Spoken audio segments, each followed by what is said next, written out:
stars take flight.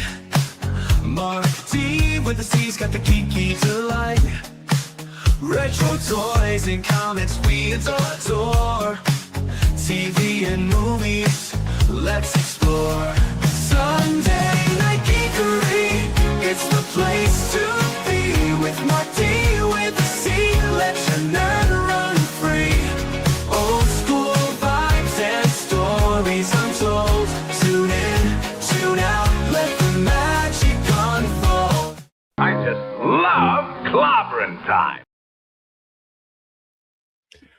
Hey everyone, welcome to Sunday Night Geekery. What are we, 236? And Tom is grooving to that new that tune by Geek and I. So thank you to Geek and I. And yeah, I got my this new web camera, and it can follow me around, but I don't know how to turn that off. So I better not get up and go to the bathroom without turning it off. It's gonna walk with me to the bathroom. I hope not. But hey Tom, great to see you. Thank you for joining. How's your weekend been? Did you see Michael at least a few more times, or did you go watch the Odyssey over and over? I did see the Odyssey, but I actually just watched Michael with my mom because her birthday's this week, and I went over to bring her a cake. And I should share that. I'm going to send you a picture in the group because Walmart is fired. I had to wish my mom a happy birthday day. And they spelled it because wrong. They didn't have an H in the candles I bought. No way. So my mom's at that age where you can't put that many candles on a cake. Just yeah. So I just sent it into the geek group if you want to share. Put birthday, yeah. Let me. This is what I got from fucking Walmart. And you, it was on order. Or it was on. No, I just went and picked it up. And here it is. They had the candles, and I had to wish her happy birthday day. Mrs. Oh, your mom. Is, I don't know what letter that is happy. They sent me, but it ain't an H. Ain't an H. Yeah. Here, it ain't an H. Yeah, and we'll say hi to everyone in a second. But let's share this. This birthday cake here. Yeah. You're fired, Walmart. You're fired. God. So I guess the electric company, they were all out of the letter H. Yeah. Yeah. Birdie day. Well, spelling is tough, just like math. So there's another I already there. Right? So what the fuck is that? Well, you got to cut the I in half and make an H out of it. I don't know. Yeah. Somebody's fired. Someone's fired. Yep. So that was you picked it up, or it was like well, I picked it up and I grabbed the candles in the box, and I started opening up, putting them on the cake, and I'm like, where the fuck is the H? Where's the H? Yep. Well, so I sang my mom happy birthday day. Is sponsored by the letter H tonight. So the letter H, yes. Which is a tough letter to find. Yeah. It is a tough letter to find. Let's leave that cake. So happy birthday, Mom. Yeah, happy birthday. Yep. So he's 29 again too, or like my mom again. Yep. Yeah. For 29 My years. mom is continuously 29. Yep. So you turned into Paulie for a second there. You've got the you've got the Latino slant avatar there. Yeah, I feel a little Latino. There you go. I was Latinx for a moment there. You're Latinx for a moment. Yep. So let's say hi to doing some yard work. Oh, now you're definitely canceled. Yep. So let's say hi to Putin. Hail to Putin. We got Brian Barth and we got Krimlon. And again, thank you for donating all those amazing memberships, Krimlon. Much appreciated. Get horizontal here. Oh, did I put? Yeah, because it comes through. Yeah. So if you're on the verticals, you can get horizontal here.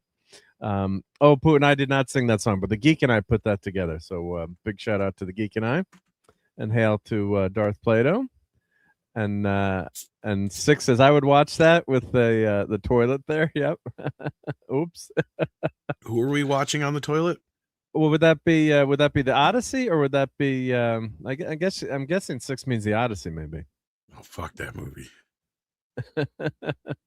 And Nolan includes details that Homer didn't write, says Darth. Yep. The movie Bleach is the story of its mythology in terms of a mix of Hurt Locker and Inception. But we're gonna get into that in a second. I'm more of a I have more knowledge now on the Odyssey than I did in high school. Yeah, well, I recently just read the Cliff Notes again, so I'm the ultimate Odyssey expert. Now the freaking thing is going crazy here. Cameron's like, fuck you. Fuck you, Mark. No. No, No! no. Get it away! Get it away. Yeah. I gotta turn this off. How do I turn this confounded I have tracking no thing idea, off? Mark. You are asking the wrong dude. I'd Wrong be the one person. asking you. How do I turn this goddamn thing How do I off, turn the Mark? tracking off? Yeah. How does this work? Yeah. You sold me this piece of crap. Yeah, no, it is a pretty cool feature, I guess, if you're like doing You look where pretty you're good. walking around the room. Pretty good quality and everything. It's good. Yeah, it's good quality. And I didn't put the skinny filter on yet either. So Oh, you got a skinny filter? We there's have a those? skinny filter. Yeah, there's a skinny filter that you can put on this thing. Tell me more. Where's that button? There's a button. Yeah, you got to set it up. Yeah. So yeah. So it's pretty darn cool. Yeah, but I don't know how skinny it can make me, but not Ariana Grande skinny, but actually she was pretty funny in the Meet the Fockers the new preview that was before the Odyssey. That was pretty funny. I mean, talk about a movie that's we don't, how many sequels do we need, but she looked pretty good in that. It looked pretty funny. So, and hail to our good friend Courtney, and hopefully she can join us later. And the great Admiral Teague. Hail to Admiral Teague. Great hanging with you last night, buddy. Courtney says, words are hard. Yes, they are. Yeah. Everything we see is Lotus induced. Spell are hard. Spell are hard. Yeah. And happy birthday to Tom's mom. Yep. Yes, indeed. And thank you, Courtney. Not gonna lie, I studied that pic because Tom just didn't know how to spell. I don't blame Six for this. Right? She knows me well enough. She's like, that motherfucker just don't know how to spell. Don't know how to spell. But they gave me like an extra, and it's not even an I that they have like the other one. I'm just sitting here staring at it going, what in the fuck? Right? Yeah. What am I supposed to do with this? Right? Well, I do have the count from Sesame Street here. Now the camera's going and he's like, you're dumb. There is no one in birthday. Does the count gonna give anyone the finger here? No.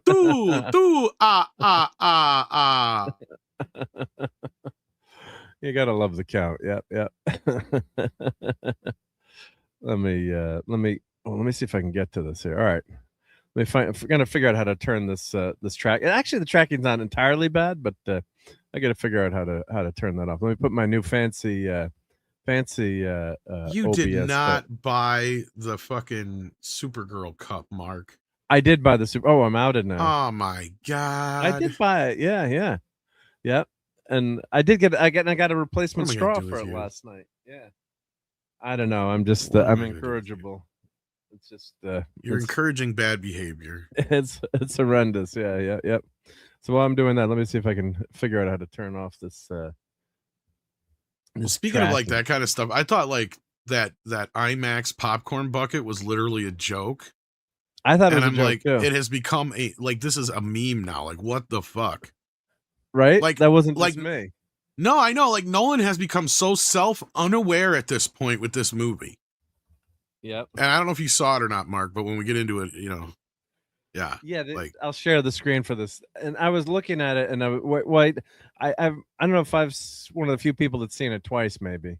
But you saw it twice? I saw it twice. Yes. So I saw it twice. Why did you torture yourself twice?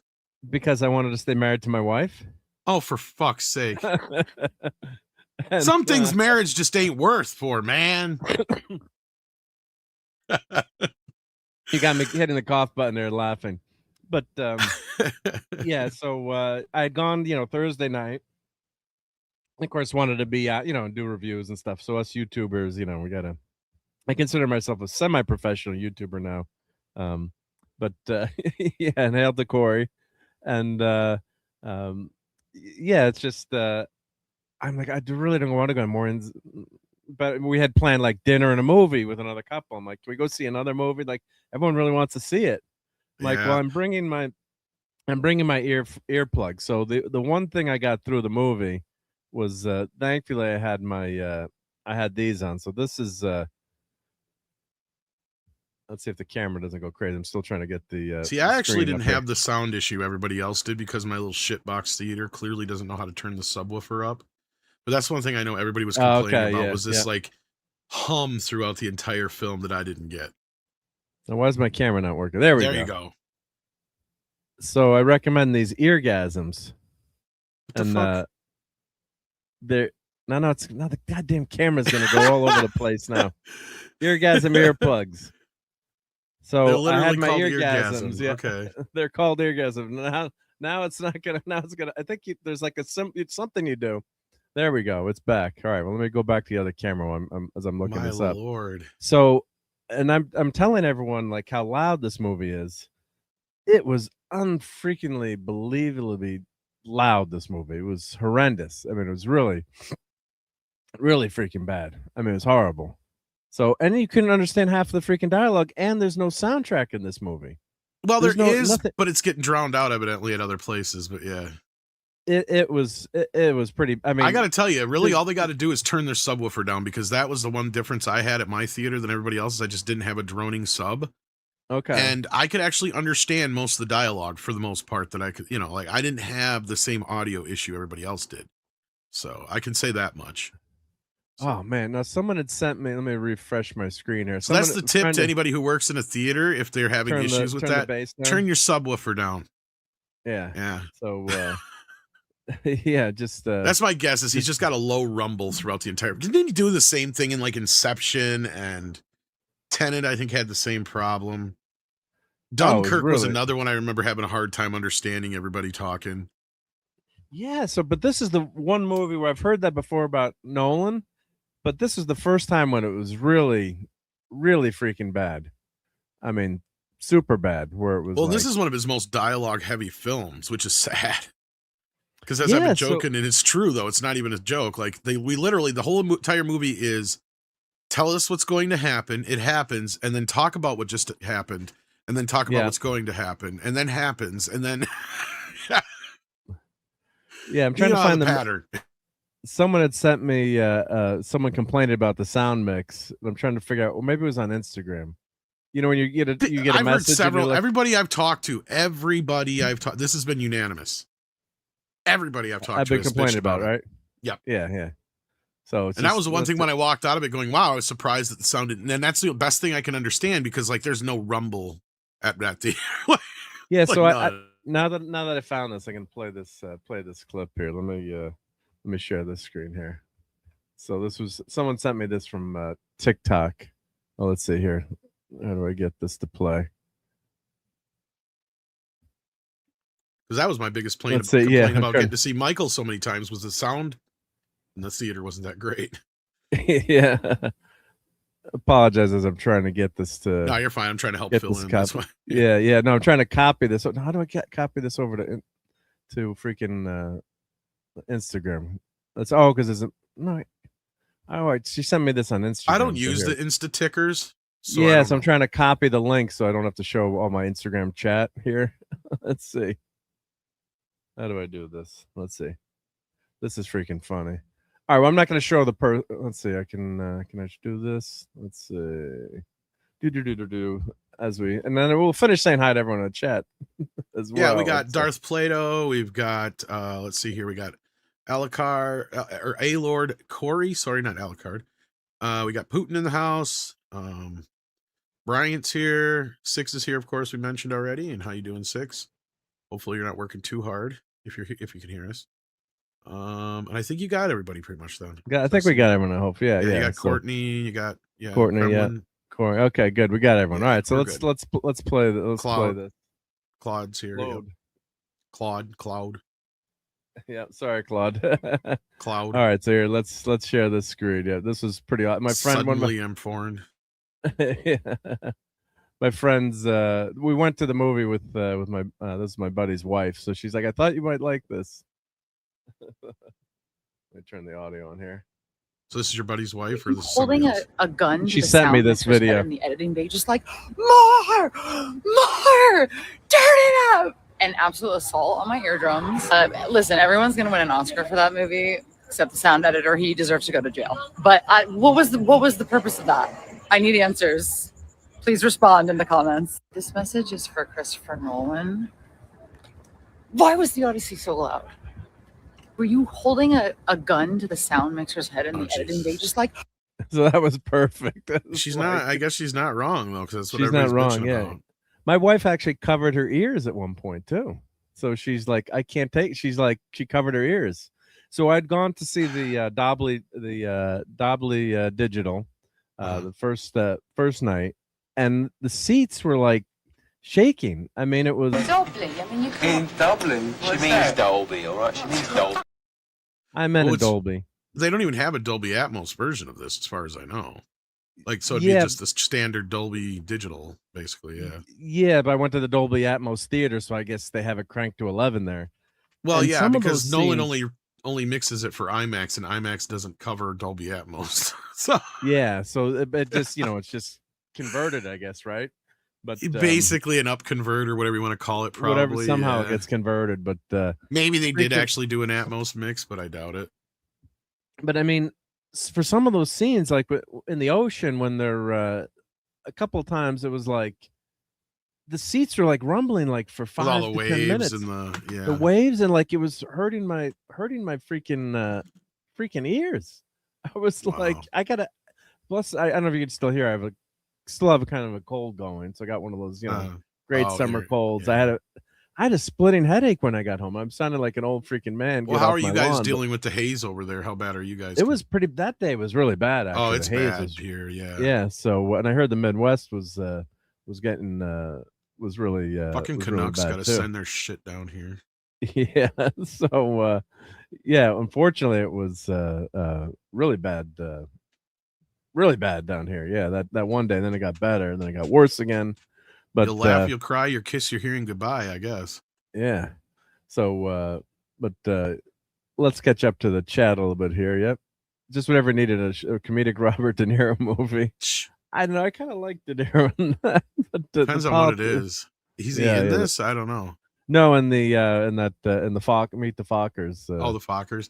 I I know they're doing another one of those now. So yeah. That was the preview before this one. Yeah. Oh, was there? I don't know. Have I even seen if the trailer dropped yet? Maybe not. I'd have to look. Yeah. The trailer was out. It looked pretty fun. I mean, it's more of the same. Do we I need like his another Fokker movies, but they're fun though. Yeah. De Niro's really turned me off in the last few years. Yeah. But he's great in that role, though. I mean, yeah. So, can you milk me, Fokker? Yeah. So it was. I mean, the maybe I would wait to streaming to see that, but yeah. So it was just. We'll see how it goes.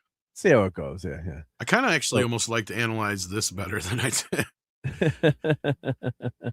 But so I just want to make sure I'm not missing anything in the chat here. I see that so far, both sides are praising the Odyssey. I mean, yeah, this movie is very very controversial. I think the pre-movie hype was really crazy. It's based on one of the greatest stories ever told. So yes, it's going to be very difficult to make a shitty movie out of it, right? At the end of the day. Yeah. But the problems that it harbors are so rooted in the obvious, right? Like, and the problem is here's my issue with it mainly is the cognitive dissonance that people have coming at me going, no, you guys are wrong about this. It's not this allegory for, white man bad, be nice to immigrants, blah, blah, blah, blah, blah. I'm like, yes, it is. Nolan flat out said it. It's not like we're just reading into this shit. He has said it in several interviews now that this is a comment on modern shit. And you add in the fact that it's based on this Emily Wilson retake on it. And I'm almost convinced that Nolan nor Wilson has ever actually read the original writings at all. Yeah. And to be, we got Professor R2 here. Awesome. Hey, R2. Hey, R2. How's it going? Cheers, Have you seen gentlemen. Odyssey twice like me? Actually, I did. Well, I saw it a second time on a plane to India. Just to take some notes, just to take some notes and stuff about what I might have missed in the theater. Is that your way of saying you found it overseas in a sea? Yes, it was. It was overseas. Yeah. I think we get where you're coming from. Yeah. But I did see it in the. I did see it in the theater. I paid for a full IMAX ticket, all that stuff. Yes. Yeah. You poor bastard. Yeah, I know. Yeah. Well, actually, I didn't pay for a full IMAX ticket because I have a movie pass, and so I just, Well, you pay for the movie pass, yeah. Yeah, I pay for the movie pass, but that's the funny thing. The movie pass itself is like only $5 more than just one IMAX ticket. Yeah, so might as well do that, right? Yeah. That's pretty. Look, As long as you see 2 movies a month, like it's worth it, right? If I actually got to go to more of those things, I probably would have them. But anyhow, yeah, we were just getting to talking about. Yeah. I figure I'd come hang out for a little bit, talk some Odyssey. It's awesome to have you. Yeah, thank you. Yeah, so I mean, the tradition of this story, as Tom mentioned, yeah, this is a basis for a lot of Western literature. It's considered one of the first great works, but it's an epic poem, right? So it was made to be, spoken word or oral tradition or oral performance. It's not made for, it wasn't made to be a book, right? So I started listening to well, when it was created, books didn't really exist. I mean, that's the whole point. Like the writing down of it that is attributed to Homer was the first time that it was actually sort of codified. Before that, it was all just oral tradition. It was stories that were passed down for generations. And they even address that at the end of the film, which is funny, but which was interesting. Yeah, because now, some scholars, as I've been studying the Odyssey again, it's been a long time since high school, but they think that maybe Homer did write this down, but just to be able to perform it, like you'd have a script, and a lot of the stories were mythology that already existed, and he codified this and put it together and put his own twist on it according to what I've read. So a lot of these, the stories of the gods and things, people knew about the Troy and had heard of the Trojan horse and things like that. But he, and of course some people think maybe Homer was he 2 different people. Could have been a few different people. Who knows? But long and short of it, it's one of the great works of Western civilization. I mean, it's a foundational. That's the thing. It's a foundational myth.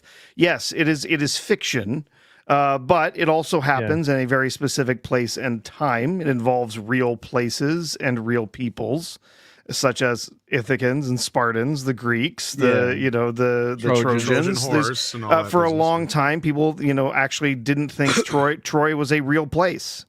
Until they dug it up. How many fucking times? Yeah, until they dug it up and they found it. They said, "Here it is." Because not only that, this wasn't the first time I think Troy was burnt to the ground, and it definitely wasn't the last. I think if I remember, there's at least like 6 cities that they identified, like 6 different. And I just remember that because there was a documentary I remember seeing where we're in the city of Troy.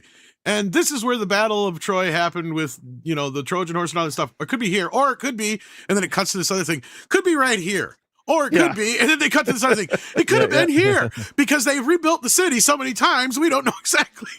And actually, one of the archaeologists too had used dynamite too to try to excavate. One of the first archaeologists. On the site. Yeah. So a lot of the stuff has been, blow that shit up, to quote our friend. So that they think that a lot of the site was damaged, but pretty much everyone agrees that. Yes, there was a Troy, right? That's not in doubt. And most scholars think that yes, there was a siege there. And can they prove there was a Trojan horse? You can't prove it definitively, but it could have happened, right? It's feasible. But either way, it's just a fantastic tale. And I did not like this movie. My wife thought it was like a B. The other people I was with kind of liked it. But they all thought that it was very tough to hear a lot of the dialogue, and it was. I want to recut it because I feel like there could be a better cut. But the problem is mainly Matt Damon's performance and the portrayal of Odysseus or Ulysses or whatever you want to call him, basically. Because the biggest issue with the entire film is how they have twisted the siege on Troy via the Trojan horse as his ultimate sin, right? Absolutely. His deception. Yeah, which makes absolutely no sense. The ultimate sin that he had committed was that he was deceiving everyone in Troy, and he violated the law of Zeus or whatever. Even though Mentor and John Leguizamo are teaching his son to fight and use deception. Literally earlier in the film. Well, and these same people that tell these same kind of stories will turn around and praise the Vietnamese for using, and the Viet Cong or whatever, for using the exact same tactics. Guerrilla warfare, yeah. Right? Exactly. So at the end of the day, it's more or less, it's not about, it was just clever. And he was proud of himself for that. And that was his undoing. Yes, his actual pride. sin, exactly. His actual sin was his pride, and that is one of the reasons that he talks about. Oh, he took the nobody thing out of the story, and that hurts. And because the reason that we just couldn't fit it in. No, that is the moment where his pride destroys everything. Yeah. So let's even in this movie they explain that. So in the original story, the sacking of Troy happens, and they all leave. They all go their separate ways. Yeah. Yep. And what happens is too. There's also fights between the different factions or different generals and armies. Yeah. So that's fine to skip over, but that's why they all kind of separate. And there's multiple fights between them. And they're pillaging their way home. They absolutely are. Well, you're right. But regardless, like the point is that they're headed out on their way home, and they're having good luck the whole way home up until this point. And that's the same in the original story and the same here in this movie, which doesn't make sense with the way they try to twist it at the end. Exactly. Yeah. Because they have this thing where even his first mate, who's constantly going, God, you're the luckiest bastard in the world, basically, in so many words, because every time he would turn around and be like, no, we'll wait till the next one. We know where we're going to be, blah, blah, blah. He just had this feeling because he was told, and I don't think this is in the movie, but he was told, that because of who he was and his victory and all that kind of stuff, he had pleased the gods. So he was going to be given a swift ride on the way home. And there was even like the bag of wind they left out too. Yes. That he was given. They left out 4 different encounters with other societies and stuff like that, at least. Yeah. But so like just didn't bug me as much. But to get it back on track to where you were getting to though, is like, because they get to the island of the giant Cyclops. And the thing is at first, if they had just gone in and taken what they needed and left, they'd have been fine. Yes. But instead, what they did is they got greedy. Plus, like you just said, it was Odysseus's need, not just his want, but his need to have to boast at the end. And that's why nobody is so important. Emily fucked with this in her book too. They leave. They are on their way there, escaping scot-free. And he, after having the whole nobody thing, right? Polyphemus is on his knees crying to Poseidon. Who harmed you? Oh, nobody harmed me. And then, just to back up a little bit, the Cyclops can talk, right? So they do have that in the end, and he's a son of Poseidon. They barely have him talk in this version. Barely have him talk. There's other Cyclops on the island, so. The trick is Odysseus, what sets him apart from a lot of heroes back then, he's not just his brawn, is also brains, right? So he's a trickster. Yeah, so he's talking to the general, Cyclops, he's plying him with wine, and he's doing all, so as evil, you could argue. Yeah, they leave the whole wine bit out too because they make him wine. Yeah, but so that's okay too, I think. But the Cyclops is more of like a massive kaiju in this, and then he speaks in the end just because you hear him praying to Poseidon. And then they have that stupid thing of he is intelligent and blah blah blah. Like that's it's they already know he's the son of Poseidon. That's what's so stupid. Yeah. Anyhow, go ahead. So what happens is the other in the poem, the other Cyclops come to his what happened. He's like, nobody blinded me. So they just leave. Yeah. So what they, instead of having that line in, what they have is Odysseus, as they're leaving, he takes an arrow and just shoots it at the Cyclops. So the net effect is the same in terms of the Cyclops now is chasing him down, chasing him and knows what is that going to do? That's pointless. But it doesn't tie into Poseidon knowing. That he's done directly, although you could argue maybe Poseidon is watching, but that was a kind of a strange thing to leave out. Yeah, because it's Nolan's vision, but it actually so they can take it back to the whole roar and Troy. Yeah. That's the whole thing. Yeah. So I actually have Fagel's translation right here. Yeah. Where he says, "I called back with a burst of anger, Cyclops. If any man on the face of the earth should ask you who blinded you, shamed you so, say Odysseus, raider of cities, he gouged out your eye, Laertes' son."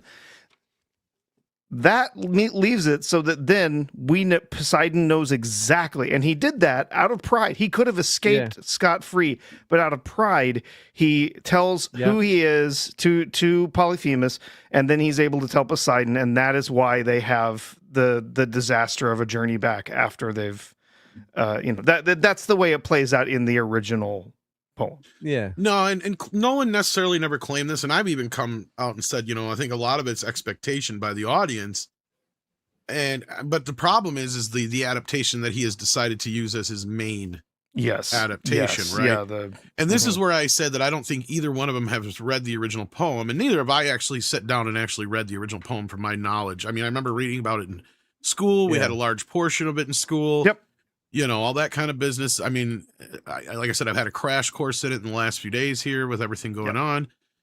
Yeah, but we read a bunch of it in high school, and that's why I have a copy, because I ended up buying one afterwards because I was interested and wanted to look at it more.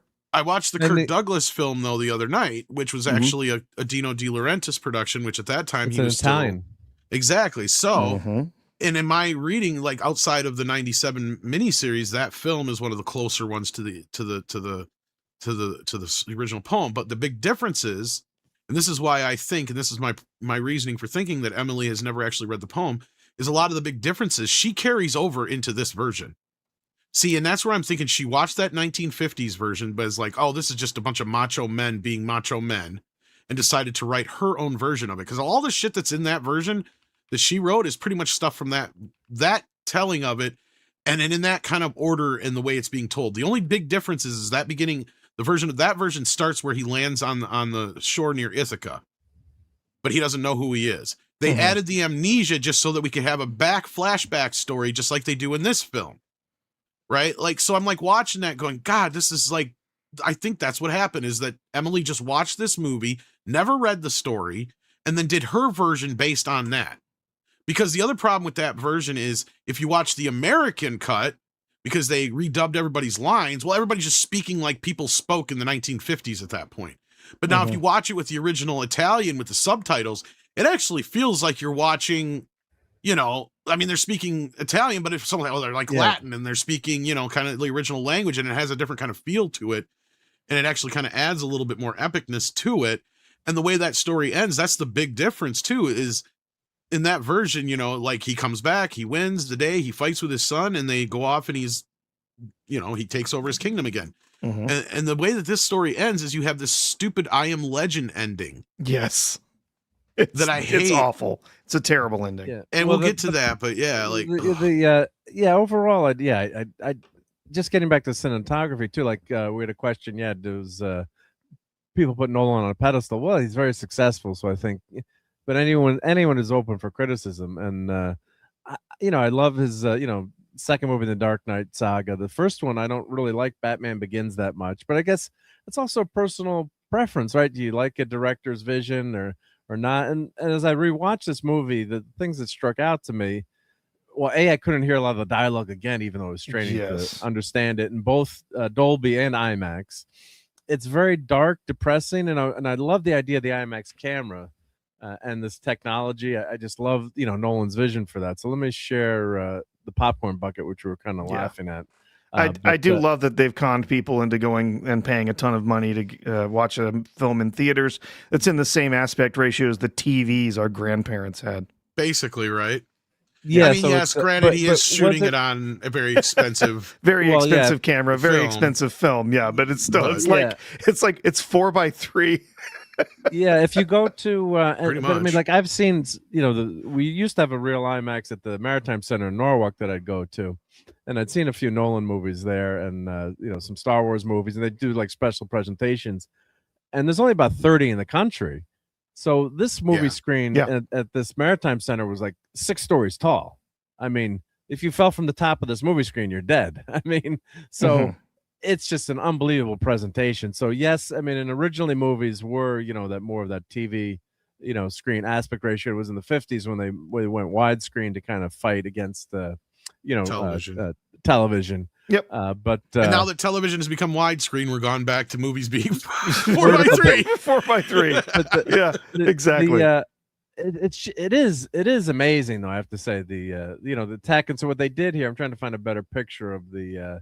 Let's see if I can find a. Which is funny because the whole reason Academy flat is 185 to begin with, which is ostensibly pretty close to what a 16:9 TV is. Yeah, it's close. Is because they realize that is the best ratio for your eyes to be able to see everything. Exactly. It's at the distance that you are from the screen, and the typical angles and the typical everything that you can take in with the human eye. It's a comfortable size to be able to see the entire picture and appreciate it. Which is what made the CinemaScope, which is brought up in the chat, or the wide screen more prestigious, because you would have to move your head around to kind of watch it if you were watching it in a big enough screen. So yeah. So this, when I looked at this, and we go to the movie, and I of course I always have like the AMC members thing or whatever, so you get money off, but you can't use your rewards money towards any of these special products. But I'm looking at it like, Maureen, what would you have done to me if I came home with this popcorn bucket IMAX camera? She's like, you're already in enough trouble for all the crap you have brought into this house. So, this one's just kind of weird. I don't know how to. And so the special thing about this camera, what he did was IMAX.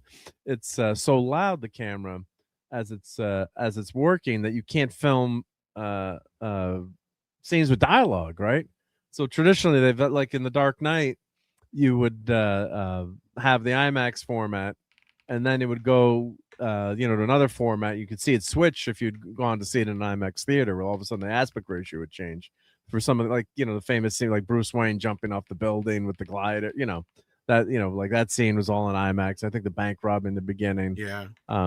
So I do love the tech of it and just the idea of it, and anything that's going to make the movie-going experience more special. I just wish there were a few more IMAX theaters we could actually experience this, and not true IMAX theaters. Yeah, but of course it would cost a fortune. But we should have more of them. But like in New York City, there's only one real IMAX theater in New York City. I think California's probably got 2 or 3 or 4. There's a few out there, and one of them is notorious, I guess, for always fucking up. In fact, there was a story I saw where they had to refund a bunch of showings for the Odyssey because their camera kept breaking down, or their projector kept breaking down. Yeah. And I pointed out, it's a person who pointed out the story. I'm like, see, this is why when back in the day when you actually had projectors, you literally had a person or two watching full-time people where they would there just to maintain and run those things, because they're very finicky machines. Like, and you're messing with stuff to where if one thing gets off the wrong way, and it just burns up or fucks up everything, and your sound's off, and everything's off. It's like so the new IMAXs are digital now, but the old school ones were obviously it was filmed. There is actually, I think, somewhere between 20 and 30 ones that do actually have the 70 millimeters. Whatever side shot perf, whatever it is. That one. Yeah, that one in Connecticut was one of the few. Pretty much any of them that are attached to a museum, chances are that's one of the originals. Yeah. So what happened? Unfortunately, they had to put in a new railroad bridge. I don't know why that was important, that people could safely get to work in New York City. But so they had to expand the railroad. I'm being a wise ass. They had to expand the railroad bridge. So they had to knock down the IMAX theater because it's like built up right next to the old, pretty close to the old bridge. So and then they put in like a new 4D theater, and it only shows, like shark movie, but 10-minute, they don't actually show movies. Well, IMAX was never actually designed for movies. See, that's the thing that's funny is now we do associate it, but that's just because, like you said, AMC bought out the name, and then they put up the FOMAXs, which are literally in most cases a third of the size of the original IMAX. And cramped seating and but again, unfortunately, on the other side, actual IMAX screens, literally the closest one to me is 8.5 hours. Right. Yeah. I can go to Chicago if I wanted to. Yeah. It's like there's nowhere to actually see a full. I mean, actually, there is a full size IMAX. It's one of the traditional like IMAX domes There's one of those around, but they don't. It's one of those museum ones. They don't show actual films. They only, they only show like the special documentary film. Yeah, Meet the things, Shark whatever. or something. Yeah. Short ones well, it's because their systems, as I was saying, aren't really set up to show stuff that's that long. In fact, the only ones that are set up to show longer films. That's why Nolan had to cut this thing to under 3 hours. And I remember even back in the day, one of the first movies I remember shown in IMAX was Apollo 13. And they actually had to cut it down by like 13 minutes so they could fit it in the time. Yeah. And they made a big deal about showing Oppenheimer too? I think. Yes. With a real film in IMAX, and I'm all for that. I think that is really an awesome. There's something to be said for how cool that is. But now this thing here, I'm glad you brought this up because this takes us back to the beginning of the movie. Stupid. Talk about another stupid thing. First of all, where did they get the ability to design this thing and build this so miraculously? And then secondly, why would you build it like this? Thirdly, why would you build it on the shore where you know the tide is going to come in and drown a third of your men before you even get inside? And then it appears to me to be coated in bronze. Well, I thought, how did they do that? When I watched it again, it looked like wood to me. I paid extra attention to that when you mentioned, but even still, it's hard to tell. But the moment those troops roll up after they've been in there for 3 point whatever days, half dead, fucking pissing and shitting all over each other, don't you think the first thing they would do is go, "Whew, this thing is rank. Let's not drag that into our fucking kingdom." Like that made absolutely no sense to me. It would be more than piss and shit. There's corpses inside. That's what I just said. You got a bunch of dead people that they've been standing on for days. That thing is going to smell like ripe ass and then some. Like, that was pretty. Yeah, that was pretty bad. But here's the Mykonos vase. I know I'm not pronouncing that right, but here's the first depiction. Now again, this is Nolan's vision, so I think, obviously we can. And I'm willing to bet it took them at least a good day to get it up inside too, because that's the other thing. They build it down on the fucking beach. Yeah, that was. Now, really every iteration that I know of, don't they build it like right outside of the fucking? Well, they roll it. Walls. Either it's on wheels. Yeah, that's the thing I never believed is that it was actually on wheels. Like they didn't have the first. Come on, they had wheels. No, they would. Yeah, but did they have the ability to make them there on the beach? Because they built it out of what they had left of one of the ships, from my memory. They would have been. Of course, it is fictional as far as we know, but yes, the idea was that it looks like they would have gotten the wood from the ships and from local, gotten it from local forests. There were stands of trees. Well, I thought there was arguments that this actually may have happened in history where they did. There are. Yeah. There's just no real evidence of it. Yeah. Right. Yeah. I mean, but if it was wood, it's gone. But it's like of course, Noah's Ark, and it would have burnt when they burnt the city down. Yeah.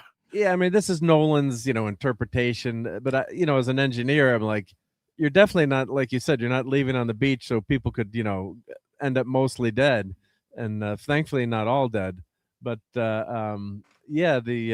like they didn't really think that through. Yeah, I think they wanted it to just make a much better popcorn bucket. So the design is very cool. Like I like the design, right? I mean, the horse looks cool. And then I'm looking at this popcorn bucket, and then I turn to Maureen again too. I'm like, what happened if I bring this horse home? This horse is like freaking, looks like it's almost like 3 feet tall. It's $70. Is it that big? It was massive. This horse, I'm telling you, getting your money's worth in the popcorn. I think Nolan's trying to compensate for something. I honestly, I do think that the design of this was an attempt to make the design of this iconic. Yeah, there's nothing about it that's about making it practical or anything like that. I get that, but at the end of the day, it took me out of the movie so bad right away. It did me too. Because just the logistics of it all, I'm just going, like, not only because we're not even, because he brings up the piss and shit, but you're not even thinking about how much vomit and shit would have been in there. Well, it was coming out the horse's ass, and then it just looked like it was when you were a kid, they had those little dolls that would pretend to go to the bathroom. So it was just an extra realistic Trojan horse.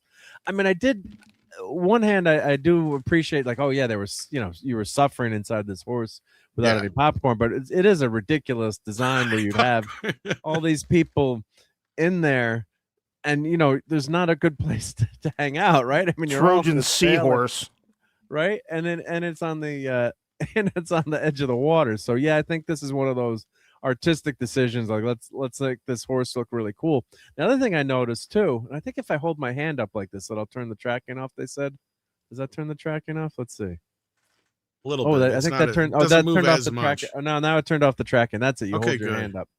So if you notice when this opens up to let the popcorn out, I mean the people out, there's a piece of wood that comes down, and it's like 4 feet up in the air or 3 feet up in the air, so it didn't like crash into the ground. And hail to Dude Bro on Rumble. Awesome.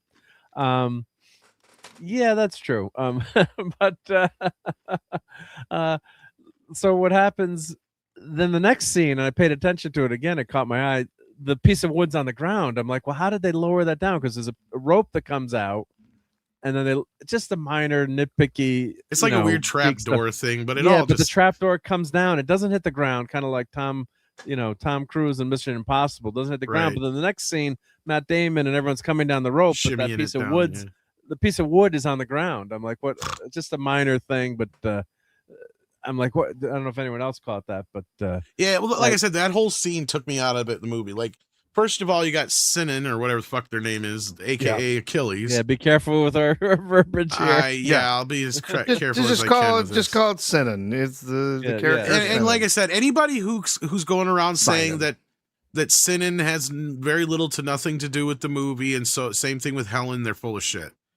Because a big portion of the plot has to do with him lying to this person, evidently. Which the soldier would have understood after death, right? Like, exactly. The deception is part of war. Yes. Yeah, it makes absolutely no sense. But what I think they did, and this is where I think a lot of people are trying to have this own. Sinan didn't know that the Trojans were in the horse, right? Which I don't know how the fuck they hid it from him, but anyhow. But he gets killed right away, and he's like, "It's a gift," and then dies. But then later on, we find out that he's in Hades and in hell or whatever, and he's harboring this whole like thing with, not being told, and he was deceived himself. So that's also part of. Well, he didn't know he would die. Yeah, I didn't know I would die there. Basically. Oh, he knew he could die, I think, but no, I think one of the lines he said, "Yeah, I didn't know I would." You lied to me. I didn't know I would die. Basically die for your lie or something like that. Is what he said. Lie or whatever. Yeah, that's what I was saying. Because that's the whole thing. Is it's trying to bring it whole back around to this whole deception of the Trojan horse is really the sin here, right? Like that's the thing. And then that's a new take on this legend too. Because the things I've read. That has absolutely never nothing heard, to do with it. Never heard of the Trojan horse being. No, it's considered deception, of course, but. Smart deception, right? Now the basis to go to war was Helen of Troy. Now in the poem, in all fairness too, it's implied in some ways too that maybe Helen did want to run off with Paris, and maybe there was something going on there. But so I think that that's, and I think they did kind of infer that they did say that a couple times. That's a really convoluted part of the film, but that's a little ways down the line. But so I think that so that's the kind of change. That's kind of making it more of a modern and deconstructing it, and that's that can be Nolan's vision. But I really I did not like that. Those are the big things in the movie. Yeah, the deception of. Well, there was a little bit more of the point I was getting to. Evil deception was like. Go ahead, Tom. Yep. Yeah, I was just gonna say, because the rest of my point is like where people are like, oh, it has nothing to do with it. It's like it has a lot to do with it, because then they're basically, because this character Sinan is Achilles and this other character mashed together. Because when Odysseus went to talk to the people in the underworld or whatever, Hades, whatever you want to call it, he talks to the blind person, and he talks to the youngest soldier, and he talks to Achilles and a couple other people. And I think they basically combine this young soldier with the Achilles character. And a lot of it's like a gotcha to where they think it's like, oh, see, it's not Achilles, like you said, but yet it is. See, that's the problem. It is, because that's who he spoke to along with blind Tiresias in he speaks Hades. To a lot of people. He speaks to a lot of people. He does. He speaks to a bunch of other people, but so this other soldier that he talked to was basically the youngest soldier in his troop. And the only thing he wanted a proper burial. And that's where they got that from, I think, because he's like, because he bitches about how he got buried or not buried correctly or whatever, and or he thanks them for being buried. So like, I think they just took that from that aspect of it. Yeah. But like, yeah, this whole thing is built about the idea that somehow Odysseus broke Zeus's law to begin with, right? Like that's kind of what it's all boiling down to. And then anyway, so to get back to where you were, it's kind of like a Pandora's box in a way too, in the way that this is interpreted too, because once you open Pandora's box, right, evil is let loose upon the world, or the Adam and Eve, mythology. So it's almost and all that shit's revealed later on, right? Like that's why I didn't want to jump too far ahead. And I will say specifically in the film, it is mentioned, it is said that you'll remember there's the scene early on where he's hunting the boar, and they talk about why do you pluck your bow, and he's like, oh well, I want to make it a fair fight, and he talks about how it's a fight, and that a hunt is just a fight with stealth. Later on, near the end of the film, he's talking about what happened with Troy, and he says, oh no, we turned a fight into a hunt. So he's saying that what he did was not fair. What he did was not according to the laws of Zeus. It was not according, to the laws of war or whatever. And that he was the one that broke this trust between men. So, there's this kind of ridiculous idea that there's no justification in war for any kind of deception, which is nonsense. That's absolute nonsense. I mean, it all doesn't make any sense. There's honorable ways to fight, if you've like studied Sir Thomas Aquinas and like the just war theory, yes, we've got the Geneva Convention, but I'm not thinking, and in a way you can, I've looked at it, I'm like, oh, that is kind of interesting, but this sucks though. I'm like, the more I'm thinking about it, like, they've been at war for 10 years, and if you have a way to win, and they're trying to rescue Helen, and then they also added like the trade routes from the Phantom Menace. That was another reason why. Well, that was actually a big part. See, here's the other thing that I had a problem with the film, and this kind of gets us into the whole crutch of the ending, is that they mixed in the sea people as part of this story. And this is something Andre was talking about early on too. And this is where they actually telegraphed this shit in an article that was in Vanity Fair before the movie even came out. Like what this really was all about. It's right in there. It says it, what it's all actually about. And so they take this, what is an actual thing in history, which brought on the end of the Bronze Age, which was this group of people called the Sea. They were referred to as the Sea People, but they were basically made up of a group of bandits from different cultures, mainly either Somalian and or Persian / whatever kind of Middle Eastern background you want to throw in there. And they would go and rape and pillage their way across Greece and all these other areas, and basically just terrorize the shit out of everybody and disrupted the trade routes, which really what brought down which was a big problem, right?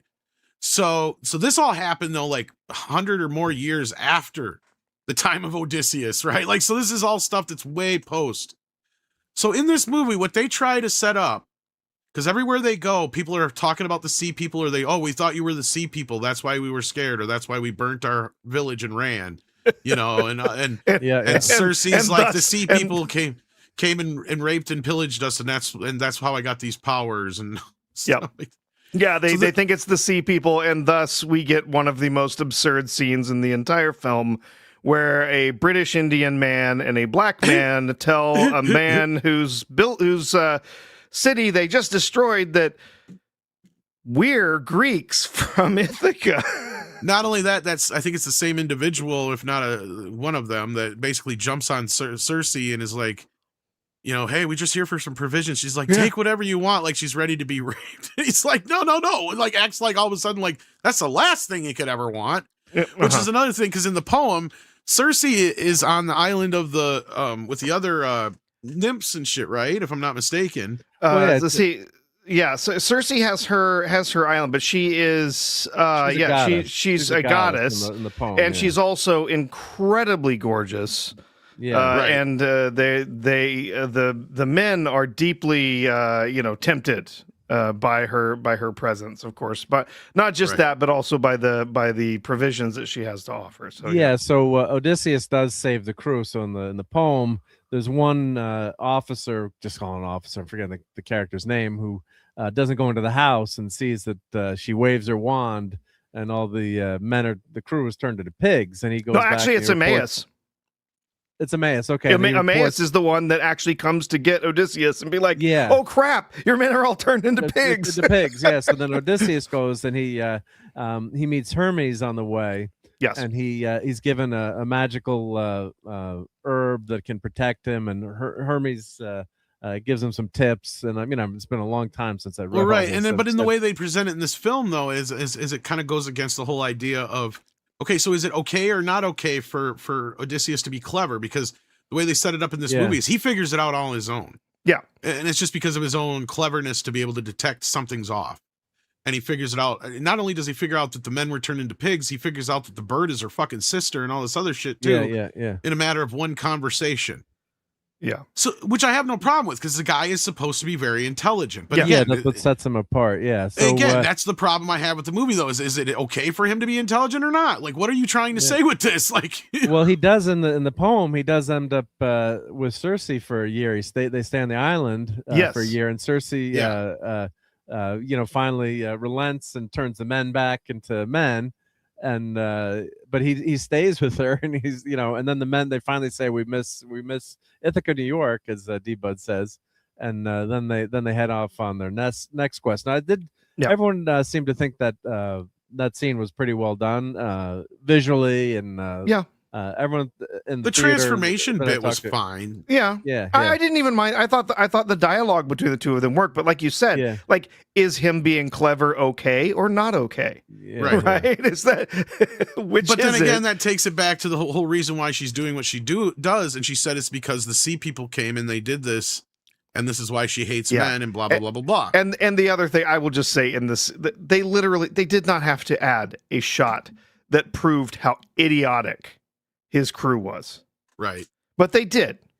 They added a shot where literally one of them stands there and looks at dozens of sets of armor strewn all over the area where they're leaving armor. Right. And he doesn't even take a moment to think, what the hell? Yeah, it's basically like the Texas Chainsaw Massacre, when they go out back and you see all the fucking cars and shit, and you put two and two together, you're like, oh, shit. Now, if they had that one soldier, if they had the one soldier that saw the armor, or like a piece of armor, take a moment, like one piece of armor is like sticking up. Well, no, if they had just no, but I would have filmed it like there's one piece of armor sticking up, and then panned away like around the corner. Then there's like a graveyard of armor, but like he didn't see it, but the little piece of armor catches his eye. Either he doesn't see it, or if he does see it, he's the one who's sort of pulled out of the spell for just a moment, or he's the one that goes and tells Odysseus. Exactly. Yeah. Like that would have been and fine. Little but things like that are not even the bigger problem here. No, they're not.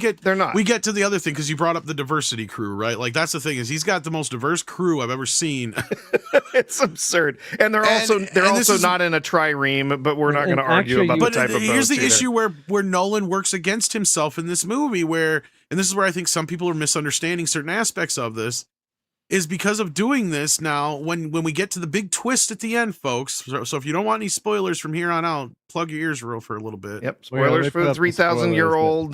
This is actually a different take on it. Like, this is the whole point. This is the whole twist that kind of brings it back around. Your leg, Tom. We have an I Am Legend moment where fucking Odysseus finally realizes, oh shit, I am the sea people.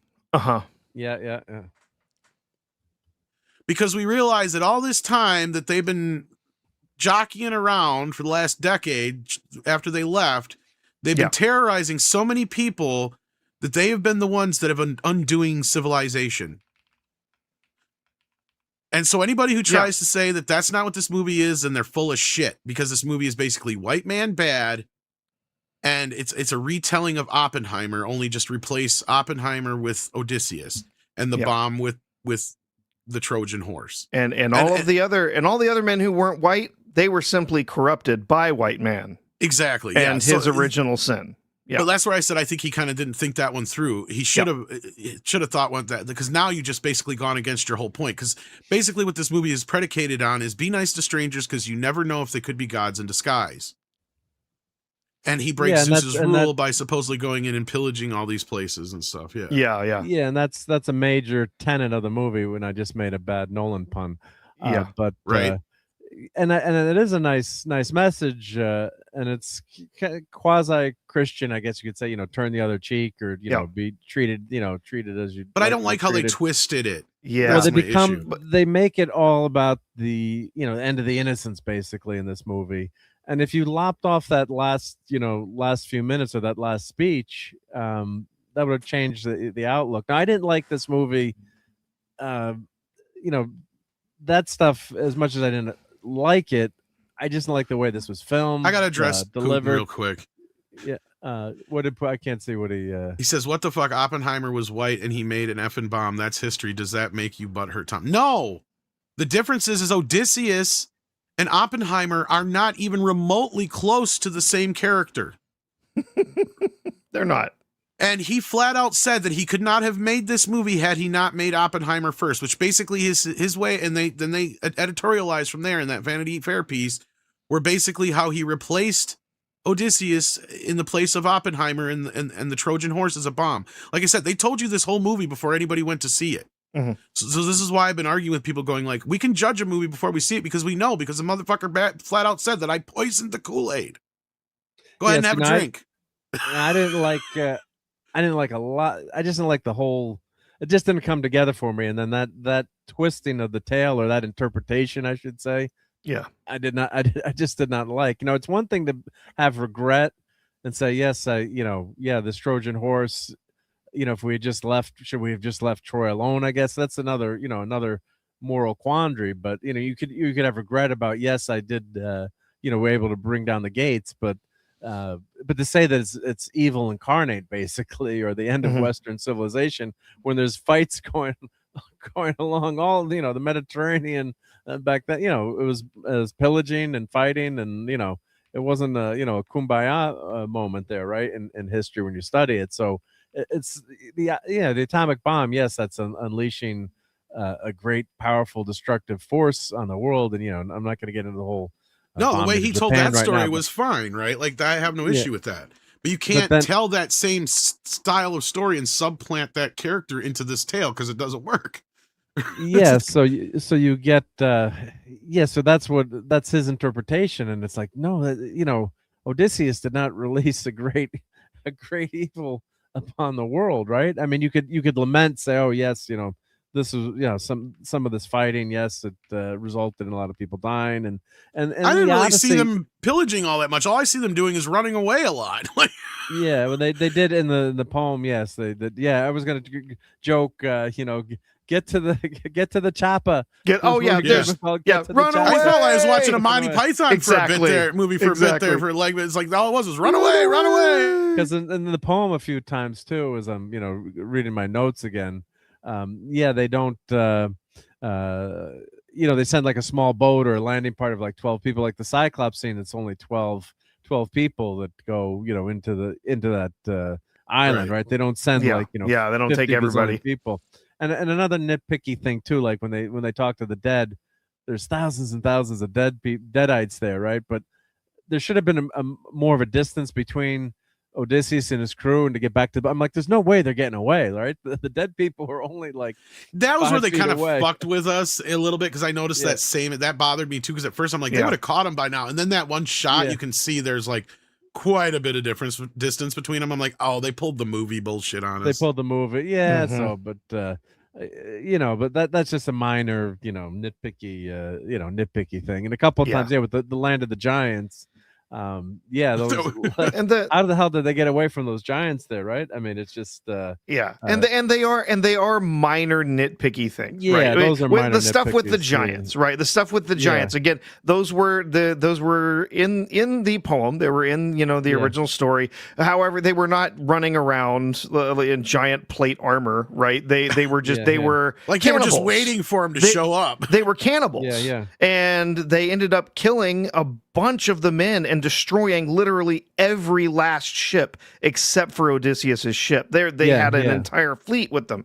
And but here instead we see the giants, and they're running around in iron plate armor that wouldn't be invented for 2 millennia. And it's just kind of like I don't think most people would notice these that, these are small nitpicks, but they're enough to take you out of the movie. I had a lesser problem with that art too than I did with the other thing that most people have pointed out. Like, they're ready. right? Like that's the other thing. Yeah, it's they're not so much already in their armor. It's not so much that they have the armor. It's that they're just like they're boom, they're there. It's like they're waiting. Yeah, they're just waiting around in their armor to attack people. Training, Yes, yeah. But again, those are little nitpicks. But again, those little things can be enough to break the spell, to take you out of the movie. Yeah, and then you got Pattinson on screen here, and here's one thing that I thought was kind of shitty. I like Pattinson. He was fine in the film for the most part because I don't really care for him. But I will say, this is what pissed me off is they didn't let him talk in his original accent. Yeah. Had he been able to British accent this motherfucker up, he'd have been as good as Alan Rickman in Robin Hood. That's how bad he's hamming it up in this movie, right? He like was he is excellent, just. Yeah, he's just going to town with this. He looks swarmy from the start in this movie, and he's got great facial expressions. Great, he's a good actor. The guy, he's one of the few characters that's actually written pretty much the same way he is in the original. Yeah, aside from basically, I mean the dialogue that's written for him, his actual performance. Is quite good. In fact, this might be my favorite performance of Robert Pattinson. Well, that's where I'm not a big helped, fan of Robert Pattinson. It would have helped to let a lot of these guys speak in their original accents, like Tom Holland and some of the other guys, because I think it would have helped add to the film. And this whole idea of modernizing the language, like some reverse Romeo and Juliet. It's like, what are you doing here? Right? Like, I get it. Like, you're not going to speak Greek, but still. If he is, I guess the decision was not to have. Were there any British accents in any of this? Because that's no, absolutely everything is delivered in Tom Holland and generic American accent. Yeah, I guess that was a creative choice, I guess, or to have the cast, different cast members speaking. And you could even have had Penelope speak in a more regal accent too, and she didn't. And it was also a creative choice to make sure that the entire script is written at a 6th grade level. Yes. Oh, and that scene where because there's 2 specific scenes where she goes off on her son, right?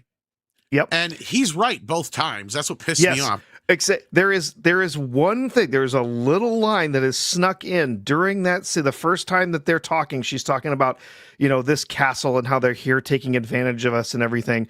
There's a secretly based, unintentionally based line in there that she delivers where she talks about how there are all of these invaders coming into this castle that do not respect its foundations. Yeah.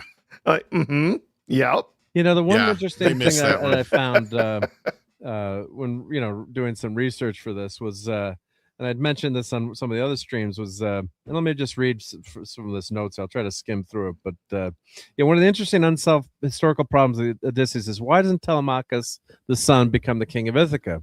Why does Laertes, the father of Odysseus, come out of retirement, take over the reins of government and save Penelope? How do you say Penelope? Thank you. Oh my God, Mark. From all her difficulties with the suitors. And why don't the people of Ithaca rise to protect their queen? There are 2 possible answers. Telemachus cannot become king unless the assembly elects him. He does not yet have enough prestige to put himself to the test. Well, let me just get through these 2 options. Go ahead. People without a ruler have no one to give them orders. And more likely, 2, in view of the efforts of the suitors to win Penelope in marriage, Ithaca was once a matriarchal society, and descent is still determined through the female, not the male line. So Odysseus is king because he married Penelope, the hereditary queen, and not, as is elsewhere assumed in the poem, because he has inherited the kingdom from his father. This would explain why Telemachus, the son of the queen, and Laertes, the husband of the dead former queen, have no claims on the throne. Such matriarchal organization was common among many primitive peoples and existed in Greece before the advent of the Indo-European patriarchal tribes. In Homeric times, Greece no longer had matriarchal systems, but many old customs beliefs still survived. In all probability, the legend which Homer adapted for use in Odysseus was pre-Indo-European in origin and still contains some matriarchal elements which are no longer understood. Yes. That is why there is never any clear explanation of this confusing situation in the Odyssey, and also explains why there are some patriarchal customs and viewpoints mixed into the story. So I apologize for that long-winded reading, but I thought that was very well. There's another aspect. Essentially, I think that they missed in there, and maybe you can back me up on this, R2, or not. But I did a little research into this too, because my understanding is it's partially right. But in the original poem, my understanding is that Penelope's father is still alive. And he's actually combined most of the time with Mentor in these stories. That's the problem. So he's kind of been lost. That's my... So Laertes, who would have been the previous king. That's Odysseus's father. His father is not dead. No, that's it. Okay, so that's what it is. Yes. He has essentially retired. He has abdicated the throne and allowed Odysseus to step up and become king. And this happened, obviously well before the Trojan War, before he left for the Trojan War. So this happened even before, 20 years earlier, that he was already old and had abdicated the throne. So at this point, yes, he is still alive, but for him to go back and take the throne would not be accepted because, one, Odysseus has not been declared dead, so he is still king. But if Laertes were to go back on the throne, he's old, he's weak, he could be easily killed. He's not exactly, and it's basically for the same reason that Telemachus cannot take the throne. Telemachus does not have any of his own.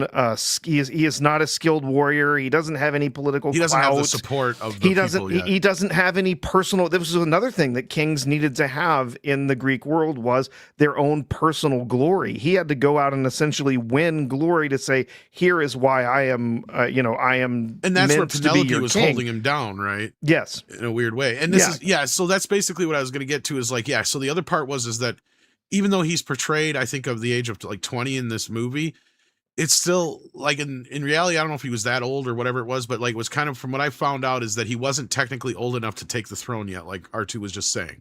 But it made him vulnerable. He wouldn't have had the support and the but it made him vulnerable. And the moment that if he were to be taken out, then it would create a power vacuum, basically, and then it would be a matter of whoever would marry. Either way, Penelope, once she takes a suitor, he's still in peril, right? So that's part of the reason why she will not take a suitor. It's half of it is because she believes that Odysseus is alive, but the other half is she knows that her son already has a target on his back. But as long as she holds out, nobody will probably hurt him, right? Because that's the whole thing and I think that this movie does a poor job of showing is that he is a good warrior. Mm-hmm. He's just not allowed to show that because he is smart enough to know that the moment he gives those guys, the suitors, a reason to kill him, they will, right? And that's why he can't do that. And he's reminded of that often by Penelope, and they kind of treat him kind of stupid in this movie and kind of give him the shaft throughout the entire film, because he actually does fight alongside his father in the actual poem and all the other versions that I'm aware of. And he is a good warrior. That's the whole thing, because he was taught by the same exact people that taught his father. He was taught by But mentor. he has the hero's journey where till the end. His hero's journey is going to find out about his father, because that's the thing but part of it is his choice, but in the poem also, I believe he's told by either mentor or somebody else to go to this place and find Athena. He is. Athena in disguise, mentor. And he's told to go seek out, and he talks to Menelaus. And guess what? Menelaus actually does know where Odysseus is in the poem. He tells him he's imprisoned on an island with Calypso.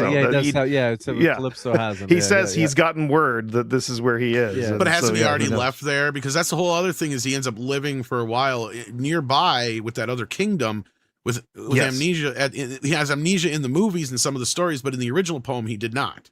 Mm-hmm. He just hadn't come home yet. But and I think Telemachus does have that hero's journey where I was rereading some commentaries, and he's kind of an idiot at some points. Some parts he shows bravery, but by the end, and he's almost able to use the bow and string the bow, and he just misses. And actually, Odysseus kind of distracts him or prevents him, maybe at the very end, in front of the suitors. So they're showing that journey which you want to have, right? The beginning, you're not you're not worthy of your father's mantle, but then he's growing up. That was one thing where the movie. Oh, sorry. Go ahead, Mark. Well, I was just gonna say it kind of shows that, but not to that extent where he's and I guess you don't want to see him like being a Ray, right? Like this kick-ass warrior, but he does fight with his mom in the poem, right? They're going at it, and you can see the tension that would be in a family there, right? Yeah, your dad, you're the king, it's your royalty, and it's but he understands it more, I think, in the poem, and then also, like I said, when he goes on his journey, that's part of the whole idea, is that he is sent off. He doesn't go by choice. And then the gods are too really involved in this. So in the poem, obviously, and a couple of times, I don't know if you caught when he Telemachus keeps saying, "You have the bright eyes of Athena," and that's Mentor. And of course, if you grew up watching the Shazam TV show, now you know why Mentor is named Mentor on that show, right? Mm-hmm. But it's actually Athena in disguise. And actually, at one point, Athena takes the guise of Telemachus and recruits all the crew to go for that secret journey to, the first leg of his voyage to find out where Odysseus is. And so the gods are throughout. So Athena, I think, is in this in a bunch of different scenes, but it's very you're left guessing, and then all fits. Well, there's a lot of debate about it, I guess. Like, some people are convinced that she's just a PTSD vision, and then there's some people like myself where I'm not so sure. I think that she is actually because in the original poem, she is a major part of. She's a major part of it, yes. But he said himself. Nolan said himself, there are no gods in this. That's bullshit, though. He's full of shit, though. That's the problem, because how can you have the underworld and all these other characters if there's still no? That doesn't make any sense. They are simply manifestations of nature, fate, and people's mind, their mental state. Right. Well, then that does not explain the Cyclops or the Giant. No, but those aren't gods. Those are just monsters. No, but the one is a son of a god, and then he also goes to the underworld, for fuck's sake, and talks to ghosts. Yes, he can't have his cake and eat it too in this one, and that's my problem with that scene. Is you're also predicating this whole movie on the idea of you have to be nice to strangers because you never know if it's a god in disguise. That's where, like, to me, that scene is kind of confusing, because is it really just him seeing this vision of this girl, or is this girl was actually Athena in disguise, and that's why she was telling him no, but yet she's still kind of playing a role in this. It's kind of convoluted in that respect. I think the idea that it is simply a manifestation of his PTSD or his guilt or whatever is from the scene where you see in Troy, where you see her, who clearly she's like a priestess at the temple of Athena or whatever, who gets beheaded by his men. It's this was someone who was innocent, should not have died. It's his fault that she did it that she died because of what he did, and so it's his guilt that and then once he trauma dumps on Penelope, she disappears. Yeah, and then you don't see her again. I think she's the goddess and just taking that form. Okay, I mean, it's fair enough. I mean, again, I'm not going to say I'm right or you're wrong. I'm just saying the problem is he can't have his cake and eat it too. That's the issue that I'm having with it. You can't have all this underworld stuff and the Cyclops and all this other business if it's all fake. Because in the original story, it is a big deal. Like, from what I remember, isn't it part of the reason he can even string that bow is because of the power of Athena? Because he prays to her, like that's basically his god. I don't know about. I don't recall that, but she's. He's not getting this done without Athena, right? So right. Well, and that's the whole thing is they tell him from the beginning that Zeus won't let Poseidon kill him. Yes, yeah, and that's part of the poem too. Yeah, and Athena is actually who petitions Zeus to, hey, we've got to let Odysseus get home eventually, right? So. Then he goes to he lets, and the compromise was the 10 years. Goes to Calypso and finally tells her, you got to release him. I think trying to remember all the different parts of the book, but the gods are integral to this, and 6 is right. Zendaya does look very gorgeous in some of these outfits. Yeah. Well, I didn't have a problem with her playing if she is actually the god Athena. I have no issue with her character. And like Andre said, to a point, like if you squint, she could probably pass for Trojan at the time, in a way, I guess, no matter on which way you want to do it. But at the end of the day, it still doesn't matter, because this whole idea of this movie is like, what is it then? Is it real or not real? Because I think that he just can't. He's trying to have some kind of cake and eat it too moment with that shit, and he doesn't want to admit that. You can't make one of these stories. Well, he didn't want to have too much of the supernatural, I guess, in it, right? So more of a ground, and that's Nolan's kind of style, right? Grounded and gritty, and yet they still go to Hades and visit dead people. Very grounded and gritty. And you're turning people into pigs and shit. Like, I mean, like you can't have this going both. Like, it'd been one thing if this was like, Oh Brother, We're Out, though. Like, I was that was my problem too with the expectation going into it, because in the beginning there's this like disclaimer in the front of the film that it even has like allegedly in it, like a time of gods and men or whatever. Magic, right? Yeah, and it's like okay, so which is it? So then until we get to the part with the giant, I thought it was all just in his head and it's just all Fugazi bullshit. And then I'm like, okay, so now which is it? And then from there on out, I'm like questioning the whole fucking movie. I guess it's up to us to interpret as the viewers, right? What we think, and those are the kind of fun things I love talking about too. Like, was it really Athena? Was it not Athena? What's your interpretation? Those are fun things to geek out about, right? Well, because at the same time they're chopping her head off is the same time that her statue's head gets chopped off too. So it's kind of like a symbolism there, right? Symbolic thing. And that's where I was kind of like, okay, so is it really her or is it, and that's why she's defending him to Zeus. And that's another thing where I feel like it was missed is you kind of need the gods to be able to tell this story, to know what's going on in the background, all the drama. Because the soap opera that's happening with the gods is its own story in and of itself, right? And that was what makes it, they're integral to the story. So if you remember Clash of the Titans, where you've got Zeus and the cutaway scenes, where they've got the gods, they're arguing and they're fighting because each the gods have their patrons and they have their own plans and shit. Their own plans and things, And people, and I was having this discussion with something like, oh, you just wanted like Clash of the Titans, some dude with a curly beard throwing lightning bolts from the sky. No, there's a dozen ways that they could have actually included the gods in the story, and you don't have to have a single actor on screen. Hell, it could just be a voiceover. It could just be a voiceover where they talk about his fate or why he must be punished. Voices in their heads, even. Could have been Michael Caine. That's how you could have got him into this. Hello, I'm Zeus. As he talks about tangerines. You pissed off Poseidon. And the other thing that was really amazing too in this. Don't worry, I'm gonna take care of you. You're a good bloke. Was the notes that I have here were from 1995.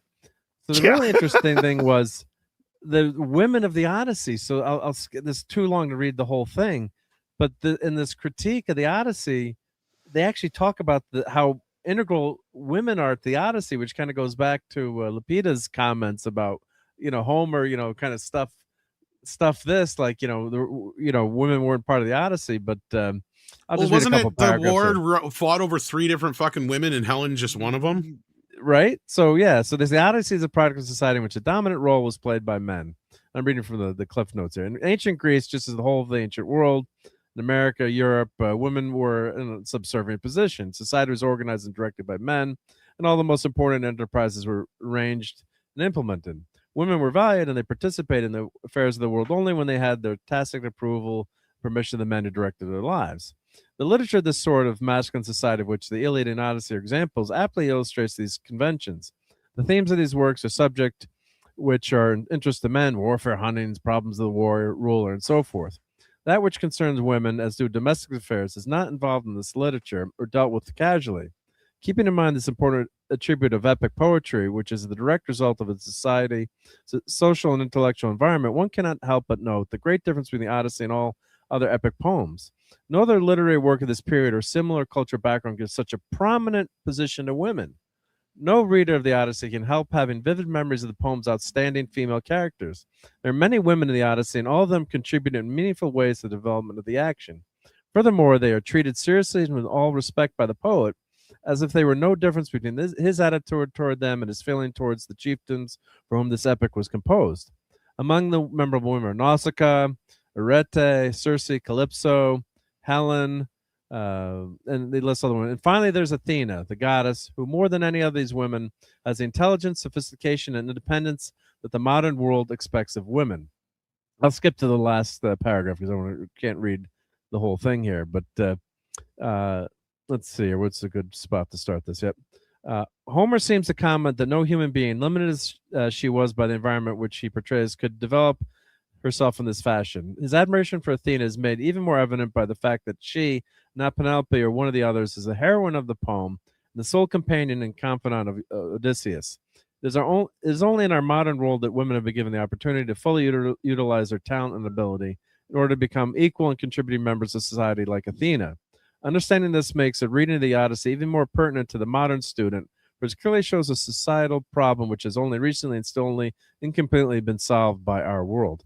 So that was really, apologize for reading a lot of that stuff again, but that was really, when I got to the end of the notes here, reading that, I was like, wow, even back then, they're pointing out how integral women were to the story. And it was interesting. Lupita was making those comments, the kind of reviled comments about Homer, what do you think now that we've given voice to so many women? And then when you think about it, I guess, I don't know if she read the poem or studied the poem, but women are in Athena is, basically the heroine of this poem. Maybe not, as presented by Nolan's version, but so I thought that was really interesting. Well, and Penelope is actually a very strong character, and that's what I was getting at. But they undermine her a bit in this movie when she has the second argument with her son. And she has this freak out moment about the only reason there's not a king is because it has to be about a man sitting on the throne. Yep. Well, that would be the translation he chose to base this film on. And that's what I'm sitting here going, okay, now do you really want to own that shit, woman? Because you just basically, this is following where you just said Ithaca was falling to the ground. So you want to say that you've been running this place for the last 20 years while it's been turning to shit? Do you really want to pin that on that character? Go for it.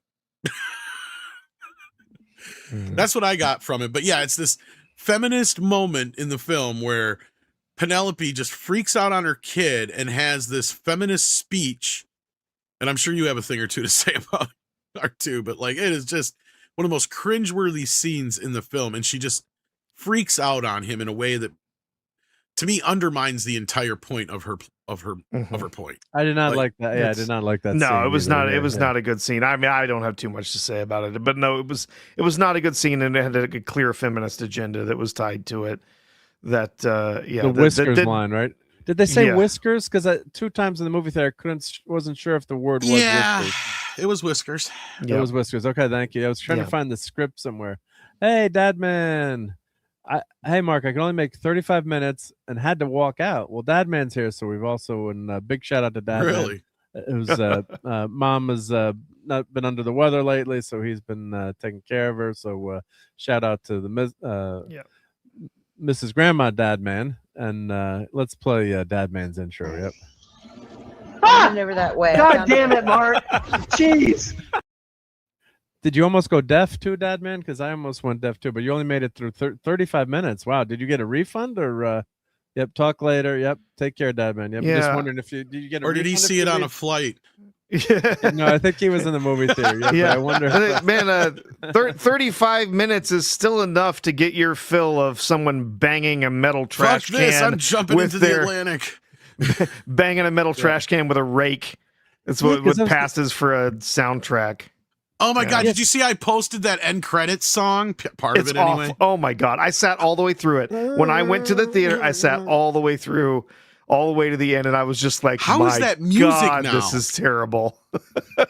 Yeah, this Cyclops looked evil. God, that was a great. Bill Irwin the did a great effects job. was pretty good on that part, but that was it just the scene itself was handled poorly. That was my issue. Again, and that's why people are going to enjoy this movie. And my issue people might have loved it. Yeah, and my issue is going to be with just the people who have cognitive dissonance about it, who just cannot admit that it has these problems. Yeah, right. You can still like it. That's cool because there was a lot of cool shit to like about it. Don't get me wrong. I love sword and sandal type movies and stuff like that. Like whatever. But at the end of the day, I mean, you got to admit that this was a woke piece of shit.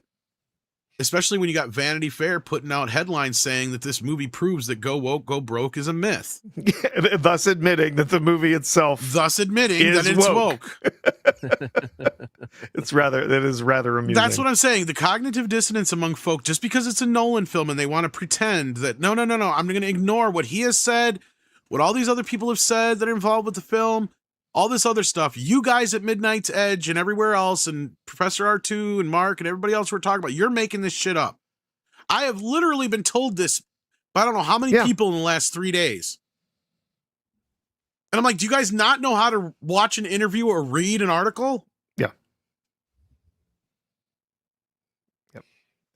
They made it very clear what their agenda like I said, was. I've never seen anything like this in my life where literally no one's like, look, I've poisoned the Kool-Aid, take a drink. And they're like, okay, sure, I love grape. Did you not listen to a fucking thing he just said? Yeah, well, here I'm gonna as I'm doing that, I'm finding out if Dadman, if you want to try to go back to see the Odyssey, I recommend these eargasm earplugs. So, yeah, that or just get some earbuds and listen to something completely different altogether. Yeah, because we're getting back to this question of what do you think? Maybe there's an audio version of Homer's Odyssey out there that's much better. There was no musicality to the soundtrack, and the second time around watching it, I'm like, well, let me pay attention to this. That's where people were like praising the score. I'm like, what fucking score? There was no score. It was like banging on drums. There were some horns here and there, but like. The only thing I could say about the score that was good is that it didn't draw attention to itself like a Zimmerman score does. And I'm sorry, people suck his dick way too. God damn. I love some of his. I like his old stuff, Mark, but lately he is nothing but farting on a snare drum. All right. And he thinks it's fucking great. Yeah, I saw him in concert too. God, he was awesome. Back in the day of Rain Man, True Romance, he came up with some amazing stuff back then. But ever since he got this pretentiousness about him, it's like I got into it last night with Flash on Flashcast. I'm like, hum me John Williams theme. And he's like, well, that's not fair. I'm like, no, it's totally fair. It's the exact fucking point. I'm like, hum me John Williams theme for Superman. And he didn't want to do it, but I did it. And I'm like, now hum me the theme for, Zimmerman's fucking Man of Steel. And he's like, oh, I'm going to do that. I'm like, yeah, well, I will. I love the Man of Steel subject. I know, but Jaws is so simple too. And there's more going on in Jaws than people give it credit for. I do. Yes, the attack music is just literally dun dun dun dun dun dun. But you got the other themes and stuff in there too. And you know what happened? This is a total aside, but I know someone who's swims at the family friend of mine. His kids, at the Olympics swimming, and she went to the ESPY Awards. And I got to send you this picture. And she went as a guest of was a Paralympic swimmer who got her foot bitten off by a shark. Oh shit! And she's recovered, and God bless her. She's got more guts than me because I'm never stepping in the water again and going swimming. She's got more guts, but she doesn't have a foot. Right? A ton of guts, and she's sorry. Now you're canceled. And I'm scrolling through Instagram watching the pictures, and like. This person comes up, and the swimmer that I know, and fucking ad for Jaws, the action figure is behind it. I'm like, no shit. Oh my God, this is so inappropriate. It's inappropriate ads that come up on Instagram. I'm like, the swimmer that survived the shark attack, and as I'm scrolling down, there's this huge Jaws Nika figure chomping up Quint. I'm like, oh my God, this is bad.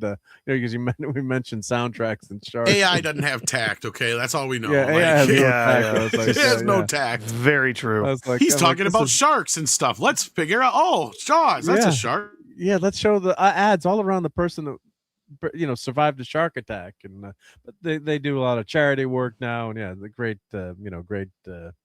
amazing story, just really heroic stuff that people do with human spirit and that's what this poem is about, the epic human spirit, and Odysseus's quest to get back home. And that's the other thing that bothered me about the movie is that he comes to a conclusion also before the big I Am Legend moment. He finally realizes, I just don't want to go home. It's like, this is not a part of the story at all. What the hell is this? Yeah, Calypso, who is basically to just make Calypso not a bad therapist. Guy. He's just his therapist, right? She's using drugs to help him process his PTSD. They combined, I guess, the Lotus Eaters. But we got our good friend Tim in the chat here, and he says, "I heart clobbering time." So let's play that. I just love clobbering time. Thank you, Tim. Thank you for being such a good supporter and good friend to Clobby and everyone. Yep. The Lotus Eaters, that was something that's was left out. They go to an island, and some of the guys are taking this eating this lotus flower that's making everything perfect, right? And they're trying to get, it's a big struggle to get them to leave, obviously, right? So, and that's okay to, you can't have everything in the God, it would have been another 3.5 hours in my ears, then it would have been completely deaf instead of mostly deaf. They kind of, I guess they combined that with Calypso, I guess, right, to putting that in, because when you initially, the first scene in the poem, when you see Odysseus, he's crying at the water's edge because he knows he's held captive by Calypso, and he has all his memories, right? So he knows that he's captive there. Yeah, yep. Yeah, so 6, those are actually what they do. They lower the decibel level of your when I use them at concerts, and I have a couple pairs. So, and my friends always make fun of me. They're like, "Well, actually, Mark, I can't hear anymore, and you can." So I'll take them out. But do they let some sound through? Is that they let the sound through. So the idea of them 6 is they're not just like earplugs that block everything. They block certain frequencies. Exactly. And that way you can hear actually it was, and Price had mentioned it to me when I was on with R2, and so they look kind of like that, and so the dialogue was actually easier to understand. So the price was right. I was able to understand the dialogue better. Yeah, so they're kind of like have these different levels. So yeah, they're not cheap. You can find cheaper ones too. There's Etymonics that are cheaper, but I'm honestly, I mean, given that they're so reusable, what are they, like $60? I mean, it's really not that 40, 50. Yeah. I mean, that's really not that unless bad, you lose especially. one. Yeah. I mean, but they come with a little carry case and everything like that. That's the idea behind that style of ear protection, is that it does let some frequencies through at certain levels, and so you can still hear the environment around you, but it's lowered significantly. Yeah. So it's just not just not deadening like old fashioned earplugs. It's not like those foam earplugs that you roll up and poke in your ears.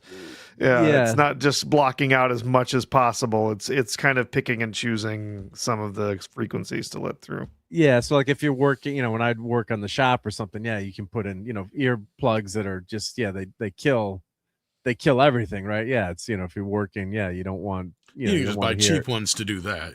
Yeah. But this is when I go to concerts, I always bring these, or I can understand the justification for it. Yes. Yeah. So if you look through Amazon, there's like $20 ones too, or whatever. But I guess these are one of the best reviewed ones on Amazon. You're just bougie. So. That's all it is, Mark. I'm bougie. Yeah. He's just bougie as fuck. I'm bougie. Yeah. Trying to find the $10 ones that I have. You should see his sunglasses. Yeah, they're fancy. Yeah, I gotta get. They didn't just 3D print those. Yeah, right. So but if you go to Amazon, you just look through earplugs. They have a ton. Etymonic was the other one that I. Yeah, Etymonic has Etymonic. I'm trying to find those. But speaking of 3D printing, my Invincible back order picture disc is finally supposed to be on its way. Oh wow! There you go. Yeah. So I don't know if you got a chance to check into that yet or not. I haven't seen that yet. No, and no, I mean, if you were going to print those things for me, if you were gonna. Those, yeah. No, I've definitely got to print those for you, and I did print some other stuff for you too. Yeah. And what's coming? They actually I subscribed to like a monthly 3D printer art dude on Patreon. They're doing Michael Jackson and Elvis this month. Sweet. As sculptures, yeah. And I'm like, I know who would like these, yeah. So it's not a velvet Elvis, but I'll take that one too. Yeah, they're pretty cool. Yeah, so it's I'll find the website and put it in the chat, but it was pretty cool. They do some really great stuff. Yeah, it was Berserk. Yeah, was it Berserk? No, it's what was let me find it. Yeah, let's see if I can do 3 things. No, but I'd like to display the picture vinyls with those. Yeah, no, I'll definitely get those. Get those for you. Yeah, those were easy. Those were easy, quick prints. Yeah. Oh yeah, it's Wicked 3D. Oh yeah, so their latest one is Chuck Norris from Lone Wolf McQuade. Oh, so Chuck Norris. They're doing a Chuck Norris one. Yeah. So doing a Chuck Norris. Yeah. Are these like busts or? Well, they have busts and statues. The problem is, Sweet. I printed so much stuff. Then you got to paint them. And then you got to. You just need to send them with people and be like, "You're gonna have to paint this shit." You got to paint this shit, right? Yeah, because it's and actually finishing them is a lot of work. Yeah, but it's a lot of fun. But then you got to, sand them and finish them and like I said, as you put it together. Yeah, don't worry about it. But but as you put it together, I'm trying to find the page here. Yeah, where it can show the Michael Jackson one. Here's Elvis. I found Elvis. Let's see. I want to show the Michael Jackson one. Elvis. Yeah, where's Michael Jackson? Let's see. Imagine if I do a search for Jackson, that would help. Use the power of the or here we go. Michael Jackson. Here we go. Let's see. Elvis bust. Oh, here we go. Michael Jackson sculpture. Let's show this. Open link a new tab. Open link a new tab. Pull this over here. So here, but can he be diamond encrusted? This is the one they yeah. Let's see. Here we go. One of a kind diamond encrusted. Oh, that's cool. That's pretty cool, huh? You know, it's even the best part about that is you don't even have to paint that. You want to know you why? Could do that. You could do that for like the statue, right? Exactly. You do it in gray gold. As the history statue or gray, gold. Yeah. Right? Either or, yeah. Yeah, that's a lot. Because that's ostensibly the history statue. Yeah. Right. Yeah. Is it kind of like a silver color? Or is it kind of like just? Well, the original one is like a stonish gray, but I mean, on the CD itself, it looks gold because they did it in gold. Yeah. But the eyes look kind of weird. Yes, this is all AI. I was gonna say that's got to be AI. It's AI, yeah. So, but that's what the statue is gonna look like. Or I don't think they paint these themselves. So, what does the bottom look like? Oh, okay, cool. Yeah, so that's the bottom, and then sometimes they have like a simple bottom. Yeah, that's basically what it is. It's the history statue because it's on the pedestal thing with the things. Do they have one with his hair on fire? Oh, hey now. Oh, too soon. Yeah. Too soon. Yeah. And then they also have. Let's see. Where's the? Let me see the Elvis one. Yeah, let me show that. Well, they also have a portrait bust too. Yeah, let me. Do they have Bruce Lee or do they have just? I've printed Bruce Lee before too. Yeah. I haven't finished painting them. So let's share this tab. Which Bruce is it though? From Enter the Dragon. Too. Yep. So that's the. See, that's one you'd almost have to paint. Yeah, but the other one. Yeah, not you so kind of much. have to paint. Yeah. And then you can, you got to print these on a good resin printer because. Holy shit! Yeah, that's really detailed. But that's AI too. You said. I think I'm guessing it's rendering what the print is, but yeah, I mean they do really some amazing stuff. Yep. And Six just did something super amazing. She just gifted 10 memberships. Woo! Thank you, Six. That's awesome. Yeah. We'll catch up to the chat here. Yeah. Thank you, Six. So let's see who got Lauren Rogers. Courtney got a membership. Awesome. Buddy Hepburn. Then we got Jim Watari and Maddie's daddy. Awesome. Darius, Imperatus, Dan Candy, Lorena Creole. Hey, Lorena, got a membership. So thank you so much, Six. And thanks to Six, we have we've got Six in the chat here too, right? We've got her avatar, right, as an emoji. So thank you, Six. And, I don't understand why I never get memberships. Oh, the other trick is, do you have a branded account?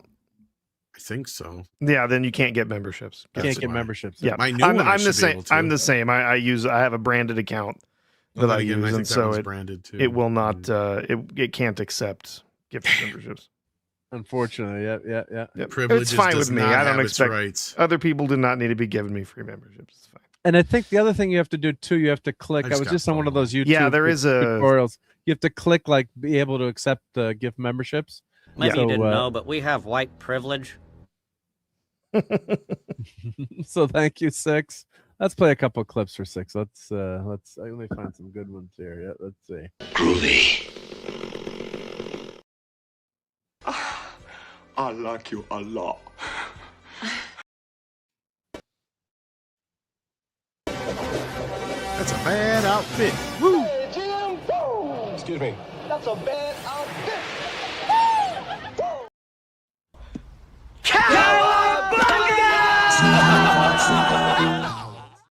I like turtles. So thank you, Six. Yeah.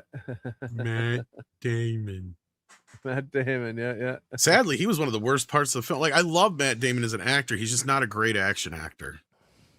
Oh, you didn't think he was? No. Think it was that good? Yeah. He looks like he's barely able to hold up that bow. I thought he was ripped. Yeah, he may be the ripped most he's ever been, but like it's the same thing with the Bourne films, right? Like I agree with some folks who say the same thing. Like the only reason he looks good in the Bourne films is because they hide it with the shaky cam. Yeah. I think they should have had like Ben Affleck or Bernthal playing Odysseus. Even Henry Cavill would have been better. Like, I don't. It's just he's just not. He didn't do it for you. I love thought it was Matt pretty Damon. good, yeah. I do. I honestly do. He's one of my favorite actors of all time. Oh, that's cool. But That's he's just pretty cool not too, right? my in this version of a character. He just wasn't that. I don't know. I'm not the only one who feels that way. I know that. Okay. Yeah. That's actually pretty cool. This is pretty cool too. Yep. Oh, he's got the guitar there, huh? That's gonna be tough to paint though if I print this. My mom would love this. Yeah. With all the details on the cape, that's a semi nightmare. Oh yeah, that's a lot of work. All the sequins. Yep. Yeah. The sequins, yeah. That's one like just printed in gold, right? Yep. And I guess they have different guitars and different views. Yeah. Glasses on, glasses off. Yep. Because I love you.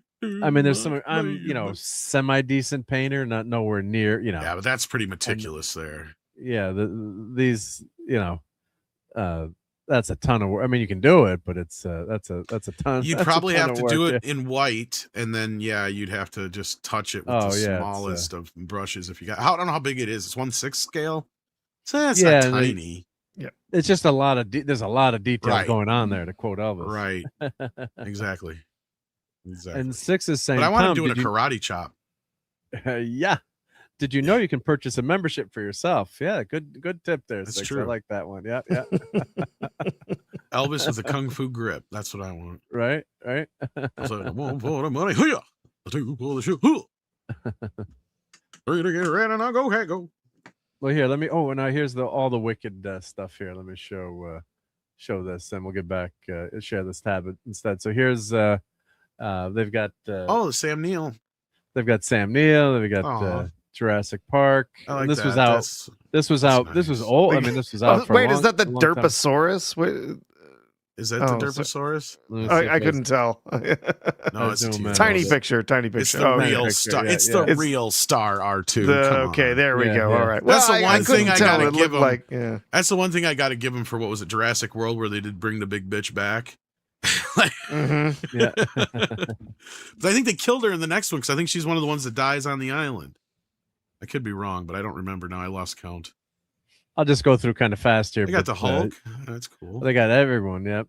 So what's nice is if you subscribe to them, it's like $10 a month, and you get like 20 different sculpture, 10. And your wife's like, just what I fucking needed. More fucking tchotchkes. Yeah. Everywhere. The Godzilla one is really Godzilla. cool. Yeah. I got enough of those figures, or I'd say something like, I need a Godzilla, but I got so many Godzillas. Yeah, so these are really like Tomb Raider. I started printing Tomb Raider. There's a dinosaur really in Tomb Raider? Yeah, in the game, the video game. Yep. Yeah. Really? Okay. Yep. That shows you how much I play the games. I 3D printed this bust there too, so that came out really good. But I haven't finished painting it yet. We got Thor, but there's I mean, just give you an idea of how much stuff that the Captain Jack Sparrow, Universal Monsters. It's just you can't. It's just. I remember there was busts kind of like those for the Universal Monsters back in the day. Yeah, so there's some really good stuff, and then sometimes you just can't paint the whole. You just put it out and just do a quick spray paint job on it. But look at the Hellraiser stuff. Yeah, Hellraiser. Yeah, it's just you pretty much a RoboCop statue would be cool. Do they have RoboCop? They have RoboCop. Yep, they have RoboCop. That one wouldn't be so hard to paint. Yeah, RoboCops will be. And Terminator. I printed easy. the Terminator, the T800, and I've got to. The hardest part on RoboCop would probably be his visor, just the red. Yeah, he's not too bad. Yeah, this Lord of the Rings one was amazing too. Oh God, look at that face. This is amazing. Yeah, this one's amazing. Yeah, only a mother could love. That face could launch 500 ships. Go. Chuck Norris. Yep. Oh, that's so cool. I 3D printed this one. Oh, I gotta paint it still. Yeah, these came. I want the yellow the yellow outfit one though. Does he got ones with nunchucks? I don't think they did. That'd be super cool. That's cool though. It's got nunchucks. That was pretty good with the nunchucks. Yes, that's pretty awesome. Yes. Yeah. These, but the busts are a little bit easier to do. Yeah. Or to print. Yeah. Who the fuck? That Chuck Norris one looks really bad. That one does not look good. Yeah, he looks like what's his face? He looks like from face looks better here. Yeah. Yeah, from No Country for Old Men. What the hell's his name? Yeah, the bad haircut. No, I gotta do this one too. Yeah, the Cyclops. God, what's his name? The actor. Is it John? Javier Bardem. Is it Javier Bardem? Javier Bardem. Yep. Oh. Is he the killer in that? No Country for Old Men. Right? Country for Old. That's what it looks like. Yeah. That's what you're talking about. If that's who it is, that's who it looks like. No Country for Old Men. Karate Kid, Javier Bardem. That one looks a little bug-eyed. This one I started printing too. The Iron Maiden one. That one looks cool. The Mr. Miyagi one is kind of off, but they got Ozzy's not so bad. So yeah, just I mean, you could print from now until Ghost Rider and just amazing stuff. Yeah, so you can't print everything, but it's a pretty good deal when you subscribe to it. Yep. So let me put that link in the chat. So do you have to pay for them on top of your subscription? Well, you can buy them separately if you just want to buy one. Right.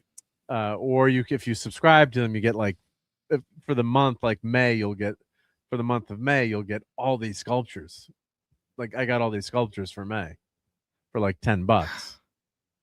That's what I was questioning. Is like, how much? How large are those files? Well, what they do, they give you a link to Google Drive, and then Gumroad.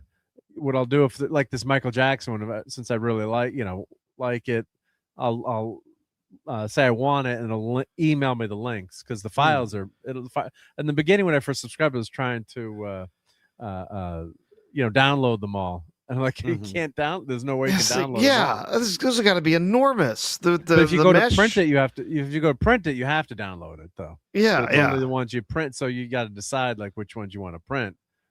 You were trying to bank them though. I know how you are. Yeah, you know how it goes. Trying to bank. And I'm like, I can't bank. Some of them are like 2-3 gigabytes. Each. That's a lot. Yeah, they're enormous. So that adds up pretty fast. So yeah, you're gonna be buying all sorts of terabytes of fucking. Yeah, so they link to Google Drive, so it's in my shared section of Google Drive. So if I ever want to go print something, someday, then I can go back and print it. But yeah, you're right. It just they've got so many sculptures, and that's just this one company, Wicked. On top of there's a bunch of artists, there's tons of great artists on Patreon that do this kind of stuff and make sculptures or models available. Look at Bishop there. They Ripley. I got so much alien stuff too already. Yeah. That's the problem with some of these. I'd be interested in some of them, but I already got so much crap that I don't have so much display now. Yeah, exactly. It's like, how much room do you have? I mean, I did make sure I had a space for the turtle egg, though. The turtle egg is my main lamp in the living room. So Mark, that's awesome. That's awesome. Love to hear that. Yeah. So I was looking at a particular creator the other day, makes some really awesome Mario's travel board games that fold up into like a shape of a book. 3D printer. Yeah. It is really, I was very, very clever, very interesting, great designs, and nice, I was considering subscribing to his thing, and I was like, I don't have the time to deal with it right now, but definitely bookmarked it to come back later. Bookmarked it, get some pretty cool Patreon, stuff. You can also buy stuff now too, I think. Yeah. But they added that, so if you wanted to buy just like this Optimus Prime sculpture, you could just buy Optimus Prime instead of having to subscribe. But they've there he is, McLean. I don't remember seeing that one. Let's have a few drinks. We'll have a few laughs. So if you did want to buy that, that's $10. That's like one of my favorite ornaments on my tree. I have that one they made. Yes. Oh, the climbing through the climbing through the air. I feel like now I know what a TV dinner feels like. Right. So if you did want to go see the IMAX, and thank you to the people at Wicked, if they would like to sponsor the show, reach out. But please. No, they're seriously some great artists. Help Mark make me some stuff. Yeah. So what's interesting, I love the tech of this IMAX. So, but this is just showing you where you can find these movie theaters in the U.S. I'm not even in I normally even if I didn't really care for the movie overall, there is elements to it to be like, it'd be cool to see in an IMAX. But even this, he really made it look drab and dreary, and why would you want to care to see it? Yeah, there's literally nothing in this that is that impressive that it's like, oh my god. I mean, and the sad thing is, literally, the Mediterranean is one of those gorgeous places on earth. Yeah, well, that was I seen an article where somebody beautiful. was like, or somebody like on X or somewhere was talking about how like they show shots from the making of it, and it's like, why would you color time this movie like this when you shot it in the Mediterranean like that? And he wakes up. He's finally home. He wakes up on a beach, and it's gray. And she says, "Don't you know your own home?" And they cut to a shot that is literally just fog, some hazy, gray-looking looks like water, it looks outside now, and some sort of hazy, maybe mountains in the distance. Like it's like, don't you know your own home? Is that what it looks like all the time? Because man, that's pretty depressing. Maybe I don't want to go home. Yeah, I was gonna say, I thought this was the city of the suns and shit. Like exactly. What the fuck? Yeah, because in IMAX you'd want to see some amazing, amazing view, views, and like the whirlpool, like one of the slides was showing before, the whirlpool did look kind of cool in the cliffs, but they didn't make use of the IMAX, which was but that's nothing crazy. that we haven't seen already in like a Pirates of the Caribbean movie. But if you've got this fantastic camera, it's big format, it's like let's take advantage of it. So yeah, the only ones on the East Coast is Providence, Rhode Island. You've got New York, AMC Lincoln Square, heart of New York City, and you've got Pennsylvania. So those are only 3 nearby. There's one in Rochester. And these are the real IMAXs. So if you've been to a real IMAX, you know, right? Yeah. There's 3 in Detroit, Michigan area. We got one in Nashville, Regal Opry. That makes sense. Well, that one's closer to Chicago. That one in Illinois. Yeah. Not that one, but the other one. That one, right? That's closer. That's Chicago, probably, right? Yeah, pretty much. Yeah. And then we got one in Dallas. We got one in San Antonio. Then we got Flyover Country. I'm not insulting you, Flyover Country, but IMAX is flying over. You got Colorado. You got 2. Yeah, that's very. I can't believe that there isn't one in Vegas. Tempe, Arizona. Let's see. Oh, you do have. Oh, one there in is one. Vegas. I was going to say, yeah. We got one in Vegas, and we got 3. L.A., Irvine, of course, Ontario. Yeah, which makes sense. Yep. Esquire, 3 Northern Dublin, California, and San Francisco. But really, that's 70 millimeter. That's the real deal. If you wanted to see that, that's. And I can't remember which one it is. It's one of the New York ones they always have issues with, or the Pennsylvania one. I can't remember which. I seen a write up on it. Well, that they were complaining. New York was actually supposed to be pretty. I've read it was really good. And my buddy that I went to see this with, his brother lived across the street from it, this IMAX, and he got the movie pass, and I guess it included the IMAX theaters, so he would see 2 movies, or he lived across the street from it. I'm like, and he moved? Why would he ever move?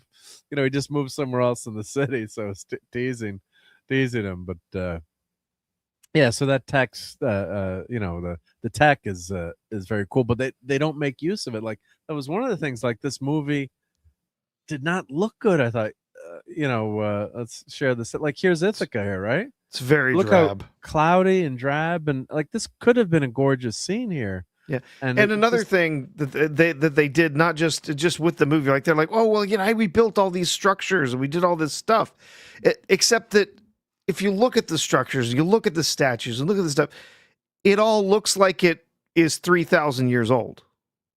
Like the structures don't look brand new. They look like they're worn. They're not painted. They're not decorated. There's not ornate tapestries everywhere. There's not, this is supposed to be a king's castle. And even back then, we know there's historical apart, right? there's historical record that it wouldn't have been falling apart, and it would have been decorated ornately with stuff all over the place. It would not just be this flat gray or tan stone. When you see there's the statue of Athena, it's just white marble. That there's been tons of research to go back and show that these statues in their heyday, when they were new, when they were being worshipped, were painted and dressed ornately in all kinds of stuff. So it's it's not even authentic to that. It's like the idea of what we have today from going to museums, that we think it looked like that 3,000 years ago, but it didn't. Yeah. And this shot I thought was actually one of the better shots in the movie, just artistically and looking cool. Yeah. But it's all very, you get more of this stuff where it's hazy and dreary, and it's it's just not not looking good, right? It's when for the whole time I forgot to change my background. I had the first reaction screen up, but that doesn't matter. Another thing to Boomer, but yeah, and that's the beginning of the movie. Paige is basically there to be the messenger, which is in the poem, yeah, to say this is a gift, a gift, and you think the war is over, but yeah, it just doesn't pop from the screen. Yeah, get to the chopper. Get to the chopper. Oh my God! Oh, Agamemnon. I like Agamemnon. Talking about one of the most non-characters in the movie, though. I love this outfit, though. I know they completely made him the most inhuman character in the movie. I hate that outfit. He looks like a Micronaut from. He looks like a Power Rangers villain of the week. He's absurd. Like one of my Micronauts. So I liked it. It was cool. Where do I have a mic? I can't grab one. I'm not gonna knock him over. But it is absurd. But I kind of like the comic book nerd in me. I'm like, this is if I could be a soldier back then, I'm wearing this outfit, man. Oh, this is kick-ass. It's like 2 sizes too big for him. No one will notice him on the battlefield, so no one will go after him. It's terrible. I thought most of their armor looked terrible. It looks like, it looks and acts like it's made of plastic. When they're riding their horses and it's like flopping. They're in fights and it's like bending in a weird way. It's like this is clearly not. It probably was. I'm sure it was plastic. I'm sure what they were wearing was plastic, but I'm saying it didn't. Again, there's something else that was like that looks ridiculous. Oh, Nolan Godzilla is saying is colorblind to red and green. Interesting, yeah. So and there's the whole Trojan horse. Did it look cool? Yeah, and was up next to the temple. Yes, but it didn't make sense that you would make something so inaccessible to get to the temple. Yeah. So, but it is a brilliant idea. Yeah. So that's the siege of Troy, which that was another standout scene. It was a good scene. It worked pretty well. Other than I felt like the camera, obviously, they got this beast of a 70mm camera. It's not like it's a handheld they can chase people around with, but it just didn't. It didn't feel dynamic. It felt like they sort of set it in a corner and locked it off, and then people ran around it. Not the whole time, but a lot of it. And this was a good scene too, yeah. So as much as I didn't like the overall movie, I thought this was an interesting scene with talking to the dead and Hades. Yeah, that was pretty scary, and that makes sense. Like this is going to be dark, dreary, and you can't see what's happening, right? Yeah. So that's something that. But like the Siege of Troy, it's all very dark, and I guess it's at night, right? So. Yeah, and that's Athena's. I guess that's supposed to be Athena. I'm assuming. Yeah, it's supposed to be Athena's statue. Again, a lot of the historians would tell you that these were they were adorned with beautiful garments. They were painted, so that they looked like they were living. They were not just these white, plain marble things. Yeah. Because what happens over time, the paint disappears. Yeah, the paint falls off. The fine fabrics get stolen by raiders, and all of this stuff. Yeah. But they found evidence of that, some pigmentation, and also in other paintings and descriptions. Yeah, so the horse does look kick-ass here, I have to say. So there's the it's open there, right? I don't know if you can see that, but see that there was that piece of wood. So the very first scene, next time you watch this, because I know you're going to watch this again. Oh, of course. Tonight after the show's over, flip to that scene if you have it from your journeys. And just watch that and let me know that the panel comes down and it like stays here. The next scene, the panel's on the ground, because it would have clued everyone off on they've invaded, they've gotten past the walls here. The Ithacans are here. Yep. Hey, Dead Man is here. Awesome. Thank you for being here. Yep. And Godzilla says, yeah, Agamemnon looks like a New Gods character. LOL. Yeah, that's maybe why I liked it. Yeah, it looks like a Jack Kirby creation, and just having the big screen doesn't make it look better. Like this is all, this is getting back to the chopper again. Run away! Yeah. So, and these scenes were an assault to my ears. My God, the scenes on the ocean, man, those were painful. those hurt a lot. But and then separately, yeah, they were good. They were good depictions, and nothing is filmed poorly. I'm going to say in terms of the camera angles, or it's just the darkness of it, the dreariness, and the soundtrack combining it all. And like people are saying, it's an epic masterpiece, and I mean, obviously you can have a right to your opinion, but I didn't get out of it, and I didn't think the people in our movie theater were. We got a few claps here and there, and God bless this old woman came in on a walker and sat down next to me like 20 minutes in the IMAX. I'm like, do I get up and escort? Is someone going to help her? And then we kind of helped her get to the seat, and then she left early, I guess, so she didn't get trampled. But like, I got to say, this movie did generate a ton of interest among people. My IMAX showing was sold out. Well, that's what upsets me the most is there is elements about it that it could almost be one of the best Nolan films ever, but it works against itself in so many different ways. Had he just made a straightforward adaptation of the most basic, took all the known versions of the Odyssey, right? Yeah. And just hit all the main basic points that all of them make. Or had he wanted to do like what R2 and I were talking about before, it's like if he really wanted to just do this whole idea of, yeah, they believe the gods are real, but we as the audience know they're not, and they're just seeing this shit in their heads. But then at that point, you can't have him going to the underworld. The Cyclops literally just has to be a one-eyed dude who lost an eye or something like that. The Giants are just guys that are like the size of Andre the Giant, not actual giant. You know what I mean? It's got to be kind of more grounded. You can tell how the story got embellished to this point, and like the lotus leaves and stuff like that could stand in for spells. But then again, I said, you can't have your cake and eat it too when you've got scenes where men are being turned into pigs and back, and he's going to hell and back, and you got a giant Cyclops with a vagina eye and all this other stuff going on. You're like, which is it? Right? Like, so that's where I'm kind of stuck in this mode of there's so many good things in this, but it is so mired in so many problems and issues that I don't know if I will ever watch it again, because there's so much of it that irritates me and makes me angry, but there's so many cool elements to it that they're like, yeah, there's a draw to want to see it on a big screen in a certain way. But then again, now that I've seen it, I'm glad I didn't, because I would have been let down, I think, especially in comparison to something like The Dark Knight or Inception or Dunkirk, right? As far as the spectacle of it all. Like, that's the thing that this thing was missing, is it had like no real spectacle going on. And it's all this emotional bullshit going on behind these characters' motivations and all that stuff.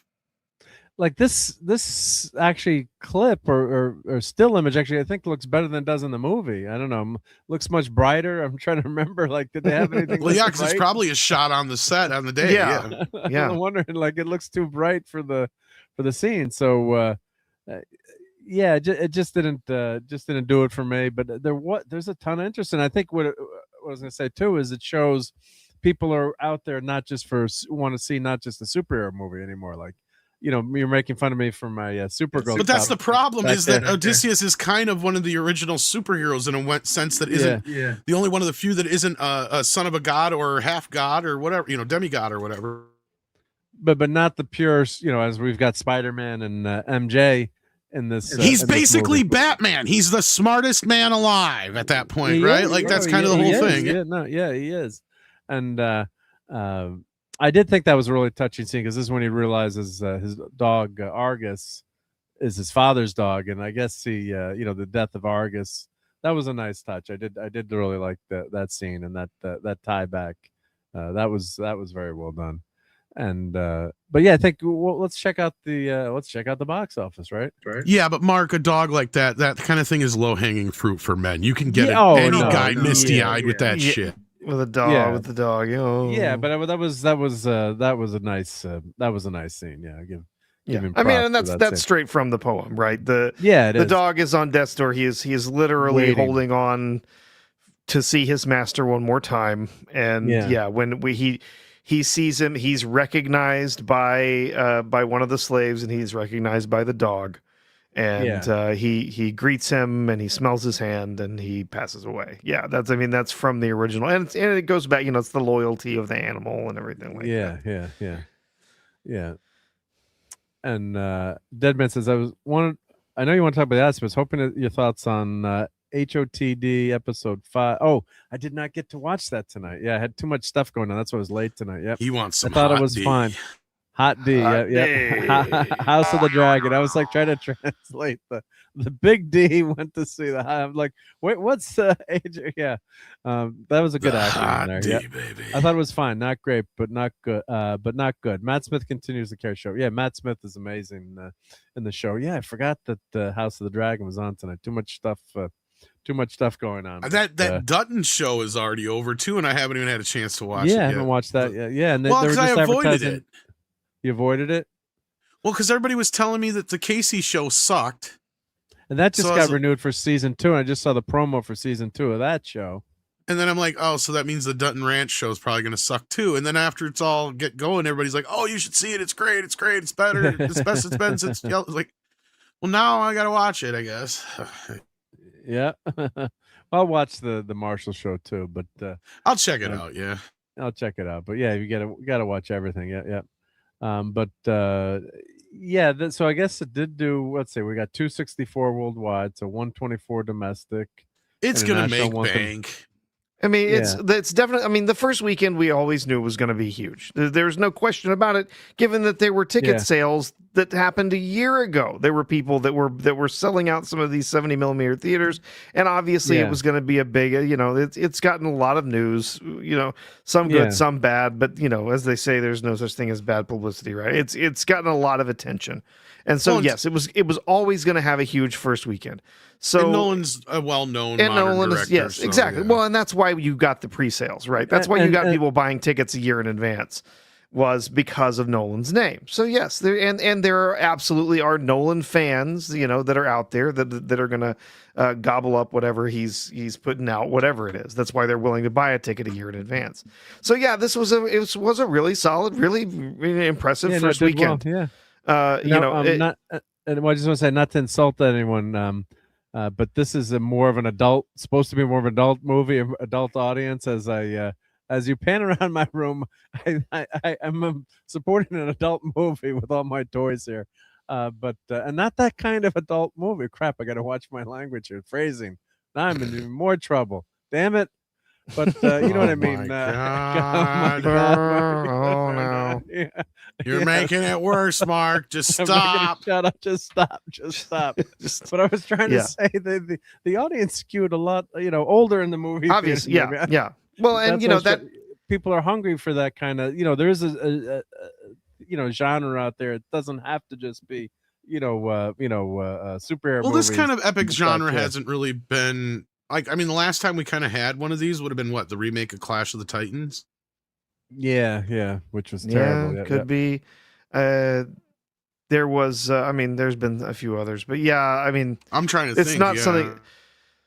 It's not something that's been particularly like big in theaters, right? There was another version of this of the Odyssey, The Return, recently. Yeah, I heard about that one. But it wasn't really highly, praised. It didn't get a lot of marketing. Right. So now my understanding with that one is that one's told from a more grounded kind of. Yeah, and it's literally only the last third of the story. It's essentially after he gets away from Calypso and heads home. Like it takes that whole last bit of the story and it stretches it out. So, but the box office. I mean, right now, yes, this first weekend was really good. Obviously, this definitely puts it in a good position to potentially hit the $1 billion. Yeah. That a lot of people are saying it's going to do, but it's not a guarantee. And it's certainly not a guarantee that the movie is going to be making back its money, because we have, obviously it was a $250 million film. We know that. We've got those numbers out there. At least that's the number that the studio admitted to. So I would say that's the absolute minimum that this movie actually cost. And they also there's been coverage of what they've said that the marketing was, 125. Again, I think that's low. That's very likely well higher than that, given that they flew the cast around the world as part of their promotional spend. But even if we put that together, the profits that Universal made on Michael, they're spending on this movie. So yeah, so if they the equivalent of so if they put those two together, we get 375, right? And so then the rule of thumb is double, which would be 750. Which I usually go by triple, but yeah. But well, so here's the thing, if or 2.5 at least. 2.5. Well, 2.5 is off when we don't know the marketing, right? So, but then there's a lot of other stuff because again, and I've been going back and forth with people on X who have no idea how the hell box office works. You do actually get more than 50%. Studios do take more than 50% in the US. Yeah. Most of the time, they take a bigger portion of it up, in the early weeks. Depends on how long it's been out, too, right? Yeah, they take a bigger portion in the early weeks and less in later weeks. But overseas, they also take a significantly lower portion. Yes. Sometimes 30 to 20% is all they get back. Or just a flat fee. Or right? just or sometimes just a flat fee. It depends on the country. So this is what I've said. It balances out.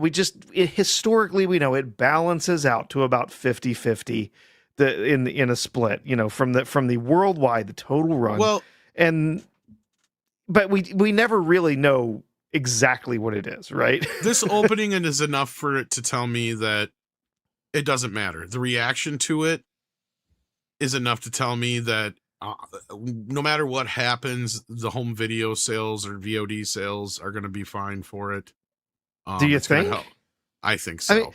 I mean, I really feel like this is heavily front loaded. That there's going to be a lot of people because we have a problem, or at least they have a problem coming. They do have a problem coming, and it doesn't have a Barbenheimer to go by. Although, if you want to share my screen real quick here, Mark, I feel like this was a bit of cheap marketing on their behalf.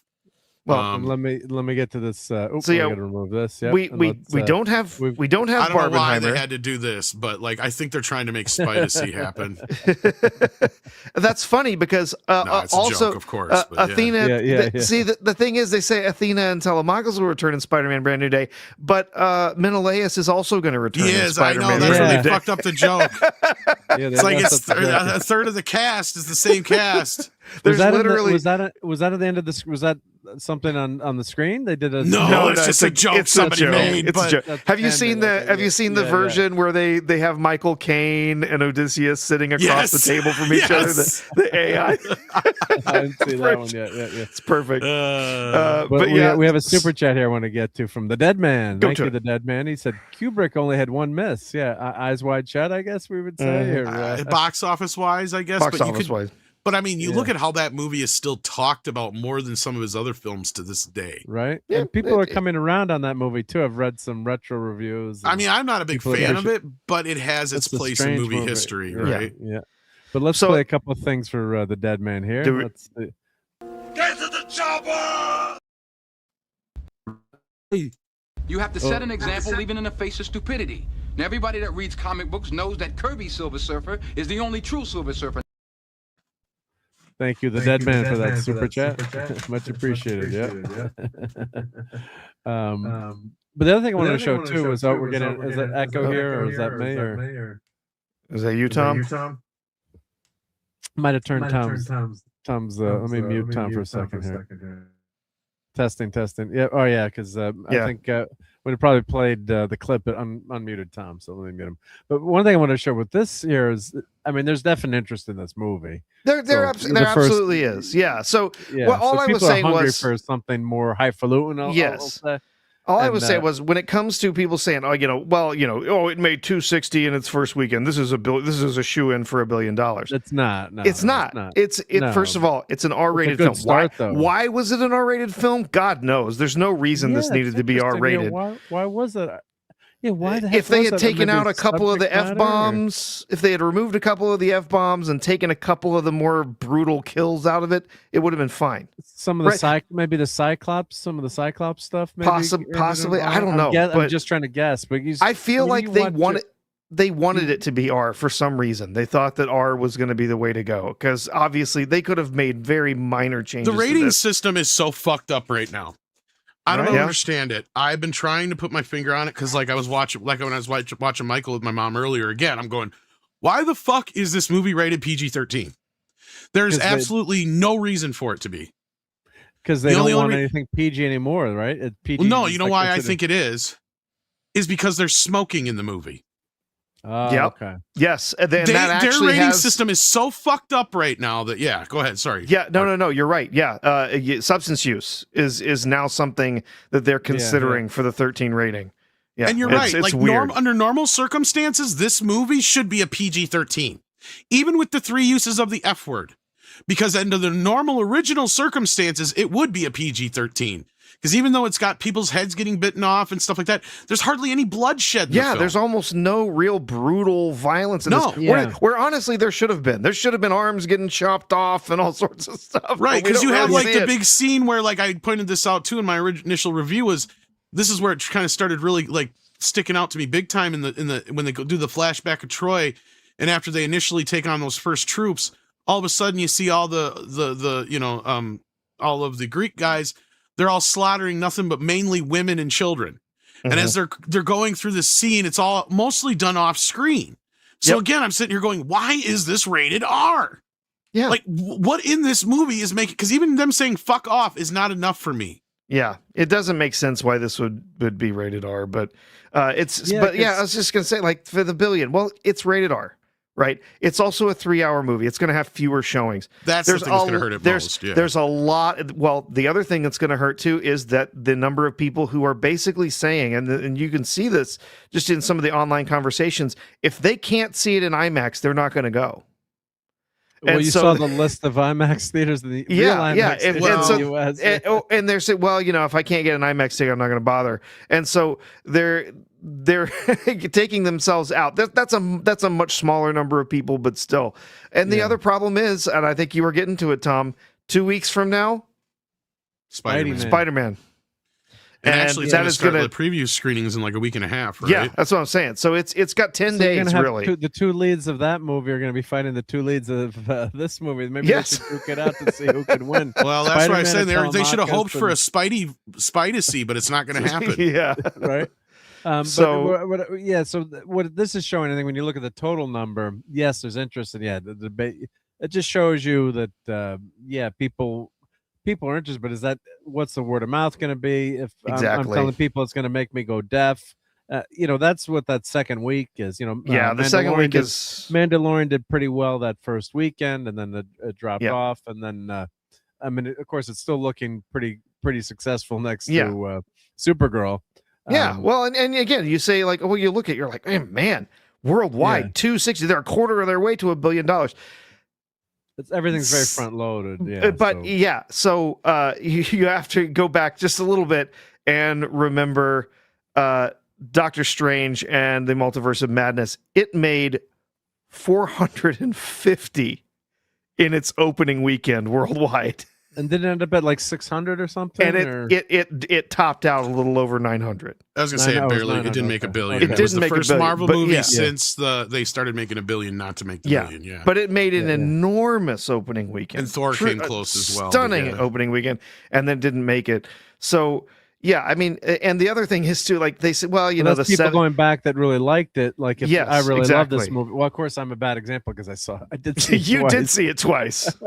But I did have my eargasms the second time. The second time. But the one other thing that we do know about the box office, and this will be my last little thing, is that in this case, when we say, well, there's the 2x rule, whatever, it's 750 is, what they're going to take to get it back. We also know from reporting from Forbes that Nolan is getting fully 20% of the gross from the studio's side, which means that they have to make even more money. How did he make that fucking deal? I don't know. And even though I didn't like Sinners, they gave what's his face so much shit, Coogler, over that. Yeah. Yeah, so that huge amount of money, right? Yeah. That he gets the rights to the movie in like 15 years or something like that. Yeah. And everybody freaked out. He owns the movie. Oh, that's smart. Yeah, that's brilliant. Yeah, God bless him. Yeah. But that does mean that, because we know that there's that take that the studio is not going to get to pay down its debts. It's not going to get to pay off its costs. That's a big deal. Yeah, that means that it does actually go to a minimum of a 2.5x. So it's the actual number for the break even is actually closer to 3. It's the actual number is going to be closer to 937 minimum. And this is a problem I've been bringing up a lot. And I heard about your post where you went over some of this stuff too. Archie, I didn't get a chance to read it, but somebody else told me about it. But like, my thing is like lately, a lot of these movies, the way they're budgeted with the way they're also the advertising budget aside from that, they almost have to make 3 times. And you're right. Like, and I've been the first to remind a lot of people that the opening weekend, you know, Disney isn't the only one who gets to demand 70% of the box office. George Lucas has been doing that since the aughts, right? Like all these studios, if they got a big picture like this, they generally will ask for 60, 65 or 70% or more of the box office the opening weekend, because they know that's when these things are front loaded and they need that.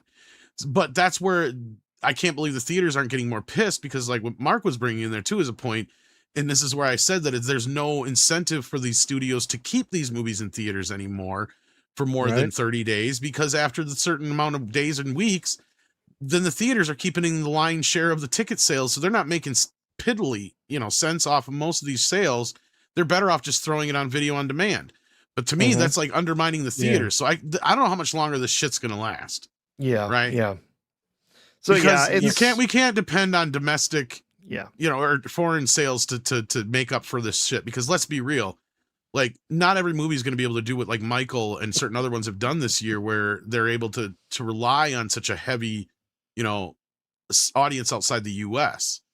Like that's the thing. And I mean, I reminded people too with Superman, like that's the thing that hurt Superman. It wasn't the domestic box office. The domestic box office, if anything, overperformed for Superman. It was the outside the U.S. that everybody rejected. That was bad. Yeah. That was where it had the downside. Dumped it. Yeah. And it disappeared. Hail to Brick on the verticals. Then we've got Tomahawk also on the vertical side. So hail to you guys. Thank you for joining Sunday Night Geekery. Yeah. Analyze the Tomahawk. Odyssey. Yep. Let me catch up to the chat here as I was getting some food photos ready to share to but yeah, this movie is expensive as hell. That's the problem. It really is. And am I saying there's no way it makes $1 billion? Absolutely not. People have been arguing with that. But I think your point is $1 billion enough? I didn't say it's going to be a failure either. I'm just saying the numbers. Like this really has to perform incredibly well to actually be a success. Next weekend it has to not drop that much, and it needs really good word of mouth where I'm not out there saying, hey, you have to go see this, or maybe I didn't like parts of it, but the spectacle is so amazing. Like the soundtrack was actually freaking painful. This movie was painful the first time I saw it in Dolby Digital. And I think every time I mentioned Dolby Digital, in Dublin. She means Dolby, all right? She means Dolby.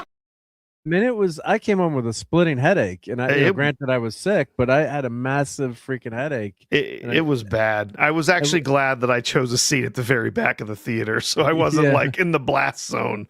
But I'm actually going to have to call it a night, guys. Oh yeah, it's getting late. So, do you want to see some? You want to see some ribs? Sure. Yeah, sure. I'll see some ribs real quick, and then let's show some ribs here. Let's do some quick foodery here. We'll make everyone really hungry before they go to bed. So. Yeah, let me share this screen instead. Yep, there we go. So let's do some foodery here. We'll leave the Odyssey behind for a minute, and let's get R2 to gain some calories here. But of course, I always want to remember Klobby, who always made fun of me for the Sunday Night Eatery, and thank you to Gwagnar for the eatery there. But amazing. Yeah, so we have a weekly poker game during the summer, and let's make this full screen here. And so I said to the guys, hey, I'll make ribs these few weeks. So we're playing poker. So it got some racks of ribs. Well, I was ready for foodery. I went and got my late dinner ready. You're prepped, right? Tom knows. Yep. Yeah, Tom is. I just have some jerky here. So I do make my own jerky, but this is not my awesome. own. Yeah. I love the jerky. Yep. So I can too, but my mom said I'd go blind. I teed that up for you perfectly. Yeah. I'm right along the adult films there. Yep. So and you just can't beat ribs on a smoker, right? I mean, no, you can never cook in the oven. I mean, it's like, and then I sauce them. Yeah, sometimes I don't sauce them, but for going to the poker game, I sauce them. Mark's 47. I'm not hungry. I'm not hungry. I'm not hungry. So you just set the sauce there. Yep. I will often finish mine in the oven, but not. They got to be on the smoker for quite a while you first. you need some smoke there. Yeah, so that's my new Weber grill that I've been using, which is Cool. nice. So that does a nice job. And then keep your ribs warm, right? Yeah. You need some sponsorships, man. I do need some rib sponsors. Yeah.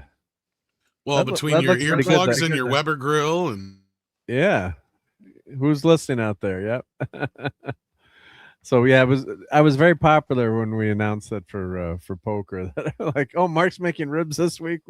We'll have some extra people here, right? Yeah. So yeah, and they came out. Oh, actually, I have a couple left over. Man, I might go grab one after the show. Yep. And you can mail those to me at yeah, at professor2ishungry.com. Yep. And this is a walk that I was in my mom's basement that I restored. I've got a season. Oh, very nice. So let me show the picture of the before here. Let me scroll it might actually be cheaper to have Mark overnight those in dry ice than it would be to go get some at a restaurant. Maybe. Yeah, right. Yeah. Yeah. I was actually thinking I need to smoke something this week. It's either going to be some ribs or a pork butt.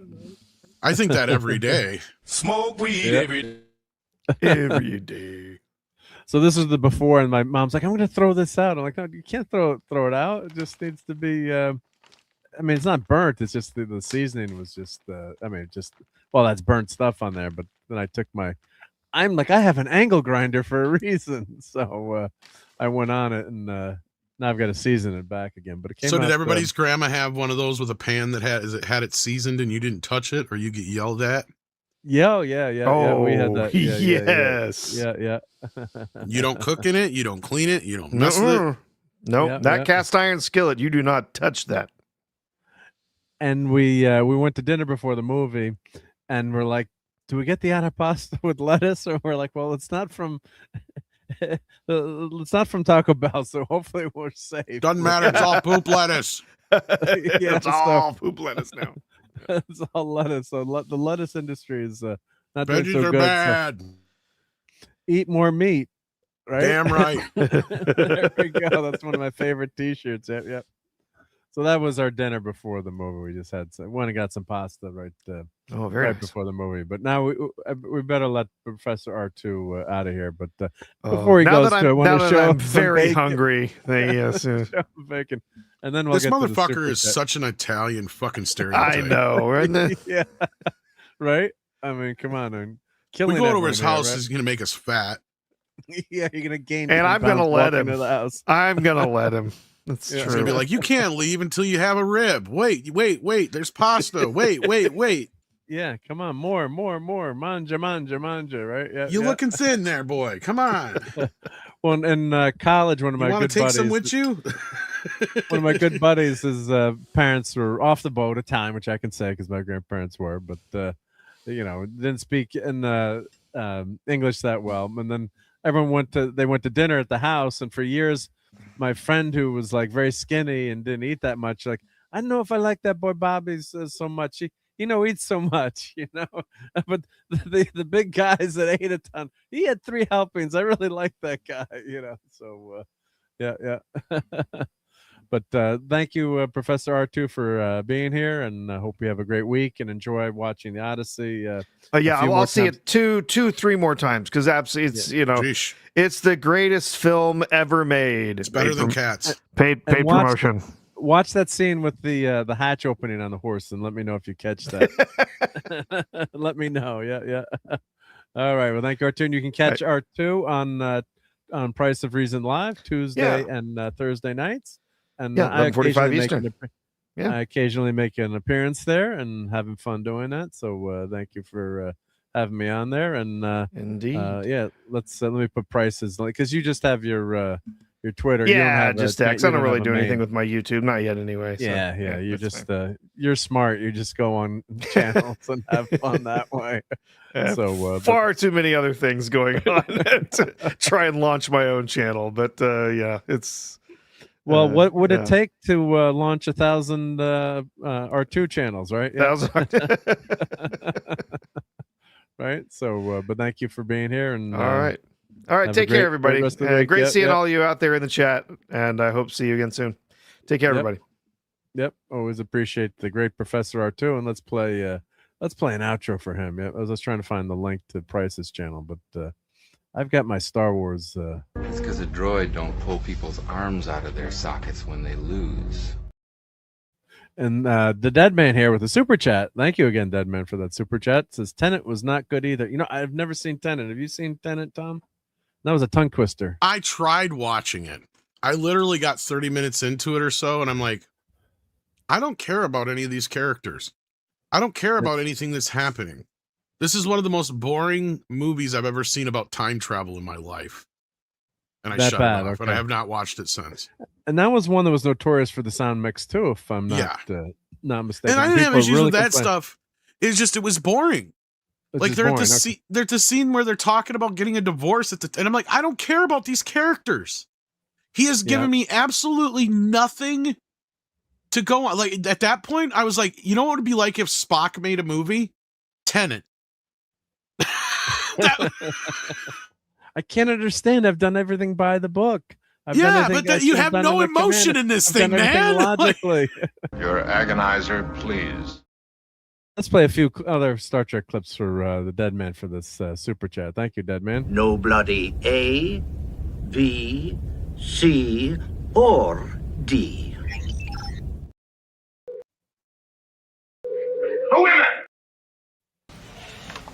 Hello, computer.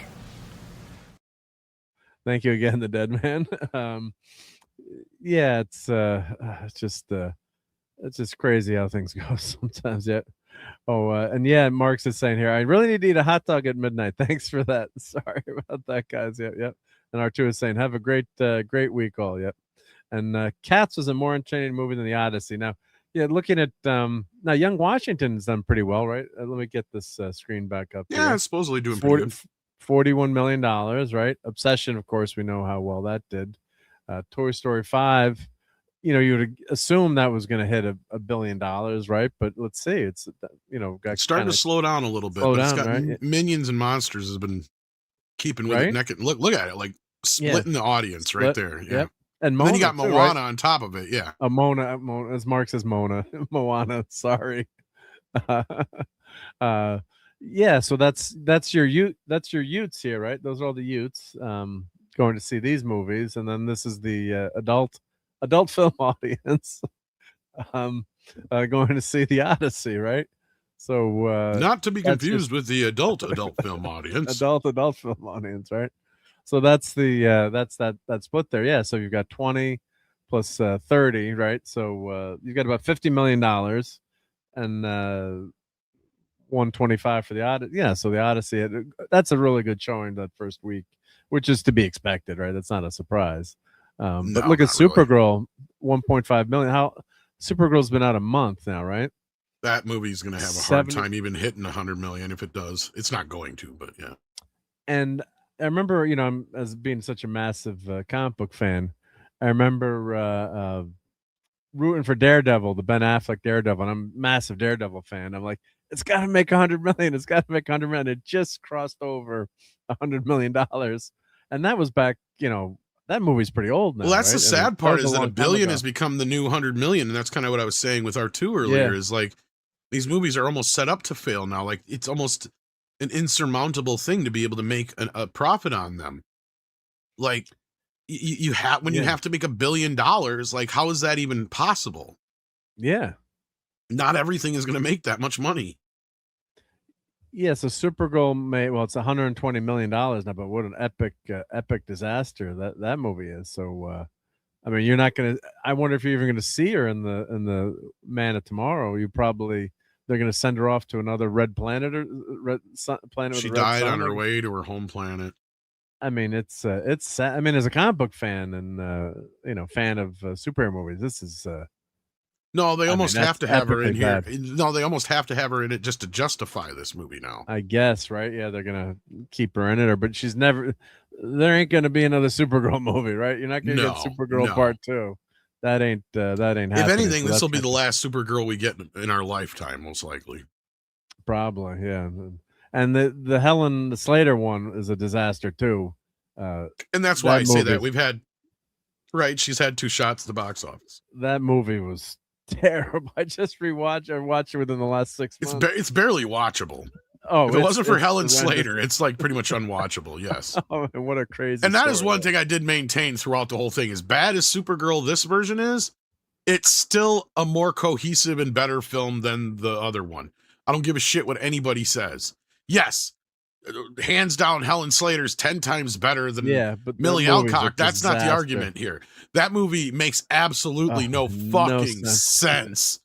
Yeah, they cut out a lot of that movie. Stupid shit in that movie. Like, if you see the director's cut, it's even more batshit crazy than the regular version. Well, yeah, because they have the love potion in there, and then the first person you see, you fall in love with, and the stuff on Argo City is ridiculous. And she just and it doesn't really explain how she can transform into her costume and her hair and all that. It's like, yeah, a lot of the stupid shit that's in like Superman 4 started there, it feels like, and some of the other shit later on with some of the really bad superhero crap.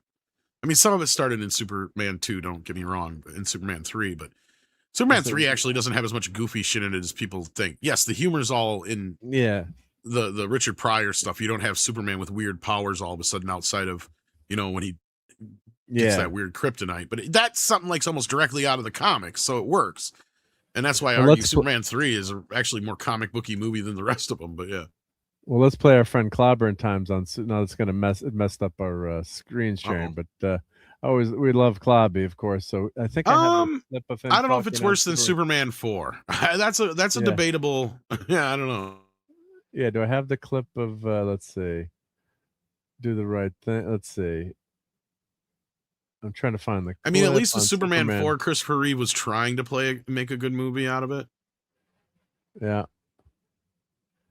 I think this is a clip. Was it this one? He's not sure. I'm sorry, guys. Yeah, hauled away as garbage. I'm trying to find the clip where Clobby's talking about the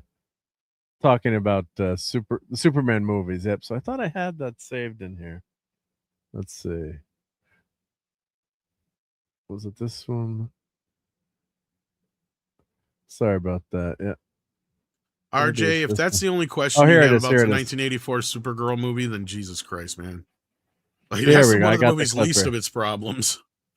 Thoughts on Cavill Superman? It probably might surprise you, Mark, but I really like Henry Cavill. And I hate Man of Steel. I hate the movie. And I hate the way Snyder did it and stuff. And I hate BVS. And as dumb and terrible as Justice League is, at least I think he got to play more like Superman and Superman more in character with that.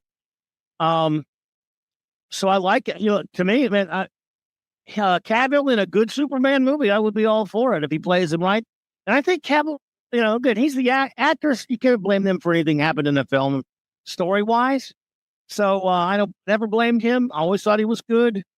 And he's also a really cool dude. One thing I love about Cavill is that I've seen him in interviews, people trying to bait him into attacking fans, and he wouldn't do it. And I think one of the next clips, I think he says, he mentions, let's see, is it, maybe it's in this clip? Let's see. But he just mentions about, how bad the, here it is. And here's the thing. A lot of people say that you react too strongly to Superman movies and stuff like that. I'm going, not really, because let's face it, for me personally, other than the first film in 1978, which I love, I'm highly critical of the second one. We on Superman 3 and 2. Oh my God. Superman Returns, Man of Steel. So really, it would not, if they do another clunker of a Superman movie, would anyone really be that surprised? And God bless our friend Clobbering Times. Yeah, we all miss him. Yep. So I knew I had that clip there. Yeah, mentioned it. So there's a lot of Superman movies that aren't so good, right? And that Supergirl movie is just when I watched it, I kind of remember liking it a little bit as a kid, and I hadn't, you just hadn't watched it in years. I'm like, let me go back and watch this again. Like, wow. I wonder what the original 105-minute cut was like, because I haven't seen it since it first came out. Like, for those who don't know, like, there's 3 or 4 different versions of this movie. We're talking about the original 84 Supergirl. There was the US cut, which was cut down to 105 minutes. Then there was the international cut, which was like 2 hours. And then there was like the UK cut, which was another like 2 hours and 10 minutes or something like that, or vice versa. One of those two. So there's like at least 3 or 4 different cuts of this movie. Plus then they did a director's cut, which had like all of the different stuff crammed into it. Like, and I have not seen the 105-minute cut since it was on video, because ever since then they've only released the international cut or whatever and the director's cut, and that's it. So you get the long version and then slightly longer version than that, and that's it. You don't get the cut down, because I'm wondering if that cut down version cuts out a lot of the batshit crazy shit. Because me too, like as a kid, I remember it being bad, but I don't remember it being that bad, because then I didn't see it again until the DVD came out. Yeah. And like I said, ever since then, we've only gotten the director's cut and the international cut or whatever released on disc. And it's like, yeah, I don't know how much more of the batshit craziness was added back into the to those versions. But yeah. And hail to the great Mr. Angel, the chef. And I don't know if you got here for the foodery section, but rewind a couple of minutes later if you want to see some good ribs. But hail to Mr. Angel, who's really good friend. Because even the version that's on the Blu-ray now is the international cut. So yeah. That's the international. Yeah. So, yeah, it's just Godzilla saying, yeah, at least Superman 4 is entertainingly bad. Yep. Nuclear Man was ridiculous, right? Yeah. I mean, you can say that about the 84 Supergirl, unlike this one. See, that's the thing with this one. It's like, there's enough of it there. Like, there's a coherent of enough story. You get enough character stuff there, but it's just not an overall good movie, I guess is the best way to put it, right? Like it just you have all the right ingredients there. It just didn't cook right. I don't know how else to put it. That's what did this Odyssey did not cook right for me. Yep. Similarly, yeah. But looking at getting back to the box office here, yeah. So Young Washington, 41 million, pretty good. Supergirl. Did you see that one yet? Epic. I haven't seen Young Washington yet. I definitely want to see that. Disclosure Day is epic failure too, I would say, right? I mean, that's that movie. How did it make $100 million? What did that do worldwide? Okay, so 234. Oh wow! So about even, but that's a massive massive disaster. No one I saw saw that movie like that. It was just boring as fuck.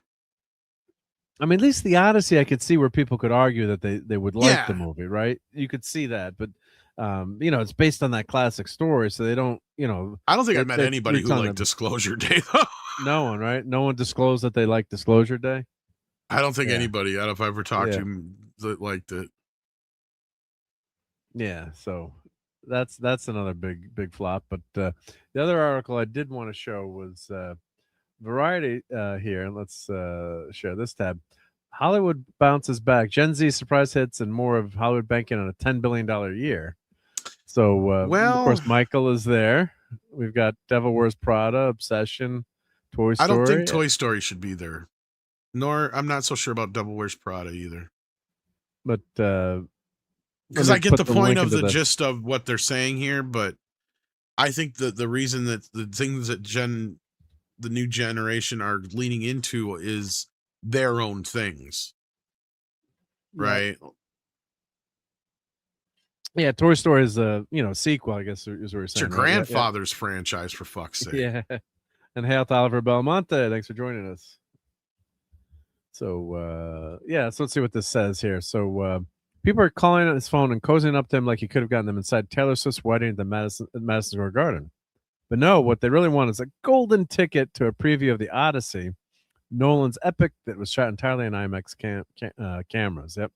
IMAX put opening weekend ticket sales on a full year in advance to sell them out in a matter of hours. Yeah. Smart marketing, right? Yep. I've gotten calls from people I haven't talked to in years, he says with a chuckle. It's pretty apparent the prospect of getting Odyssey tickets in IMAX has reunited me with old friends and made me new ones. Yep. So, Hollywood claws back. How we fell in love again with the movies. Thank God. I think this is a little premature. This is, but I think we have had some great hits here with. They have, but I think they're muddying it up a little bit. That's the problem. Yeah. Michael's, great story. But a lot of that is done in a way that a new generation can embrace it, though. See, that's the difference, right? Right. Yeah. The things that they are embracing are stuff that may have been, but see, Michael's a little bit different than you know, even Mario or Minions or Toy Story. Yeah, popcorn is popping at concession stands, and moviegoers are shelling out extra to consume the buttery goodness and collectible themed buckets or movie How cameras. much longer is that fad going to last? That fad's going to die, I think. No one was buying those Odyssey I think it's already buckets. on borrowed time, yeah. And it was too expensive, too. Like, I bought the Supergirl cup. Well, and every time I've gone back to the theater now, I don't know how many times now, it's been at least 3 or 4 in a row where they'll have whatever the last few movies were, they'll have the shit on clearance on a shelf, like all the extra shit they couldn't sell. Yeah. Could someone take the Megan stuff, please? Right? Yep. Exactly. Yeah. There's like Megan stuff, tons of Jurassic World shit. Right. Yep. And they're too expensive too. That's the thing. Some of these that are just impractical. Both, yeah. But like, if you told me, like, you know, back in the day, you go to the ball game. Oh, you want a souvenir cup? It's an extra $5 or something, right? Right. So, I can know, but these popcorn buckets are, you know, they're free. You know, $70 for this Odyssey one, right? Yeah. That's just insane. Yeah. Yeah. So, yeah, it's just a big hunk of plastic. Let's be fucking real. Yeah. It's not much different than this type of shit we used to get in Happy Meals. But it's smart. Just a little bit bigger scale. Market. But yeah, we're paying 10,000 times as much. And the Dune one, I guess, kicked it off, right? That first Dune. Dune was kind of it's a bellwether moment, but I would say, I'm trying to think. I don't know if that was the first one to really kick it off. Was Ghostbusters before that with the I'd say Ecto Ghostbusters was the first one I really, really remember. I'm sure there was a few before that, but that's the first time I remember getting one. And the Batman was one where I didn't even like the movie, but the popcorn bucket looked cool enough to where I was like, okay, I gotta have that. Oh, you got the Bat single popcorn bucket one. That one was awesome. for Batman Returns though, but yeah. Okay, yep. I just so happened that somebody picked that one up for me. That was a cool one. Yep. I think either Ghostbusters or something around that period must have been the first one. Because before that, all we would get was just themed cups and buckets. Because even the Dune bucket, you kind of, I even put an asterisk next to that one because that one is one of those where they were kind of doing things like that for years up there, where you'd have like the tin or the cardboard or the plastic buckets, and then sometimes they'd have like a cool topper for them. But they would still just be themed, right? They wouldn't be like this. But the Ghostbusters was an expensive thing to make. Yeah. The Ghostbusters Ectomobile one where it actually opened up and you put the popcorn in the thing. That's the first time I remember there being anything like this. But for some reason, somebody knows better in the chat. Please correct me. I think it was the Dune one. I think the Dune was what kind of started the real craze. Like they were doing it, and I think once that one was successful, they're like, that's the one that I felt like really sold out right away. You're right. Yeah. You're right. And then because Deadpool was right around the same time. That one, and that kind of played into the same kind of idea, and And Mr. Angel saying $17 for a popcorn bucket. Holy cow, is a golden popcorn. Well, that's what the popcorn costs in the States for a large. I'd say like 12 to. I was gonna say you'll pay anywhere from $10 to $20 just for a regular bucket of popcorn. Just for the popcorn, and then you've got to buy the special popcorn bucket, Mr. That's Angel. where they fuck you. That's where they fuck you at the drive-thru, because you can't just buy the bucket. Yep, you got to get the popcorn with it. Yeah. So it's like, oh yeah, here's the catch. Yeah, the bucket's $30, $40, $50 as it is. Right. So like that, let's take that $70 Odyssey bucket, but for instance, just to walk away from the counter, I bet you're going to be spending close to $100. Oh yeah. Because you got to pay for the bucket, then you got to pay for your popcorn that goes with it, which is usually a large popcorn. And then of course you can't just have popcorn without a drink, unless you're going to be some savage and drink fucking water. Yeah. No, because then my wife was like, Maureen's like, I just want a small popcorn or medium popcorn. I'm like, the small is like a waste of money, right? It kind of is. That's the shit part. It's so damn small, right? Like we have to get the medium. Not much cheaper than the other ones, yeah. But I pay for like the popcorn pass. I don't know, whatever the heck you want to call it, an AMC. So I pay for that. And so I get like the large popcorn's like half price. And I get up there, I'm like, well, our friends, we want like 2 candies and we want 1 drink and 1 this. And the guy's like, well, if you get package number 5, it's $40, but you get 2 drinks and the large this and that. And we're all like Maureen, like the whole time she's like, I don't want a large popcorn. I'm like, we can just share it. And then Chris, my buddy Chris, is like, Maureen, you're getting the large popcorn. Like it was cheaper to get the package deal. Exactly. With all the we were all laughing, but well, if anything, I mean, in some places they'll be nice enough to give you another extra little bucket or cup that you can distribute the popcorn with. Yeah. Which they gave her the big cup, the bladder busters we call them, and but she's like, I can just fill this up with popcorn, like There you go. See. But you go get the soda there. They give you like 50 ounces of soda for a 3-hour movie. I'm like, this is going to be dangerous. Yeah. And that's the thing. They charge so much for the soda, they have to give you that much. Right? So it's you can drink it down. Yep. Because otherwise, like, they're charging you so much for soda. Like, and that's how I can't understand how they're not making more money than they are. Because not only that, their overhead has gone way down. Because, like, we were talking about this earlier about how the projectionists, you used to have projectionists, you used to have your ushers, you used to have your ticket people, you had your managers and your at the counter people at the food counter. Yeah, you don't have to have people manning the ticket counter anymore. Really, you've got the machines, right, to buy your tickets, or you buy it ahead of time, or they do it right at the concession stand. That's the word I was looking for before. Yeah, and then we got just like one person letting everyone through at the entrance, right? And maybe if it's really crowded, we'll have 2 people or something. And Hail to Davina, and Buddy says, "Oh, I got R2D2 bucket for Rise of Skywalker." Was the first one he got. I don't remember maybe that one. Maybe that was one of the earlier ones then. Yeah. But because I remember a Last Jedi or Rise of Skywalker one that was just like the poster on the bucket, but like that's what I got. And I remember Rogue One. You had these cool. There were 4 different popcorn buckets you can get, and that's when I went to the real IMAX too. I think I got that was one of the last IMAX movies I saw. Yep, before they tore that movie theater down around here. Yep. Yeah, and some theaters make more money on concession food and drinks and ticket sales. Oh, they absolutely do. Yeah, definitely, Davina. Yeah. Is that a popcorn machine hidden under your coat, sir? Yep. No, I always bring in the water, like, and then it was funny because I saw the Odyssey on Thursday, and then we went Saturday. But I still had the water bottle, the water that I bought. You savage. And I'm like, I like half finished it, because I can't drink too much in a 3-hour movie. I'm like, well, I can just carry this in, and they're like, no, but you can't bring something from the outside. I'm like, well, I bought this here. This is AMC water. It's okay, yeah. So because they don't want you bringing it outside because the candy and stuff. I mean, everyone, a lot of people, I'm sure they don't want you paying retail price for that. Yeah, so a lot of people. My mom would always sneak in the candy. Yeah, that's for sure. Yep, and Buddy liked the Tron Ares lights.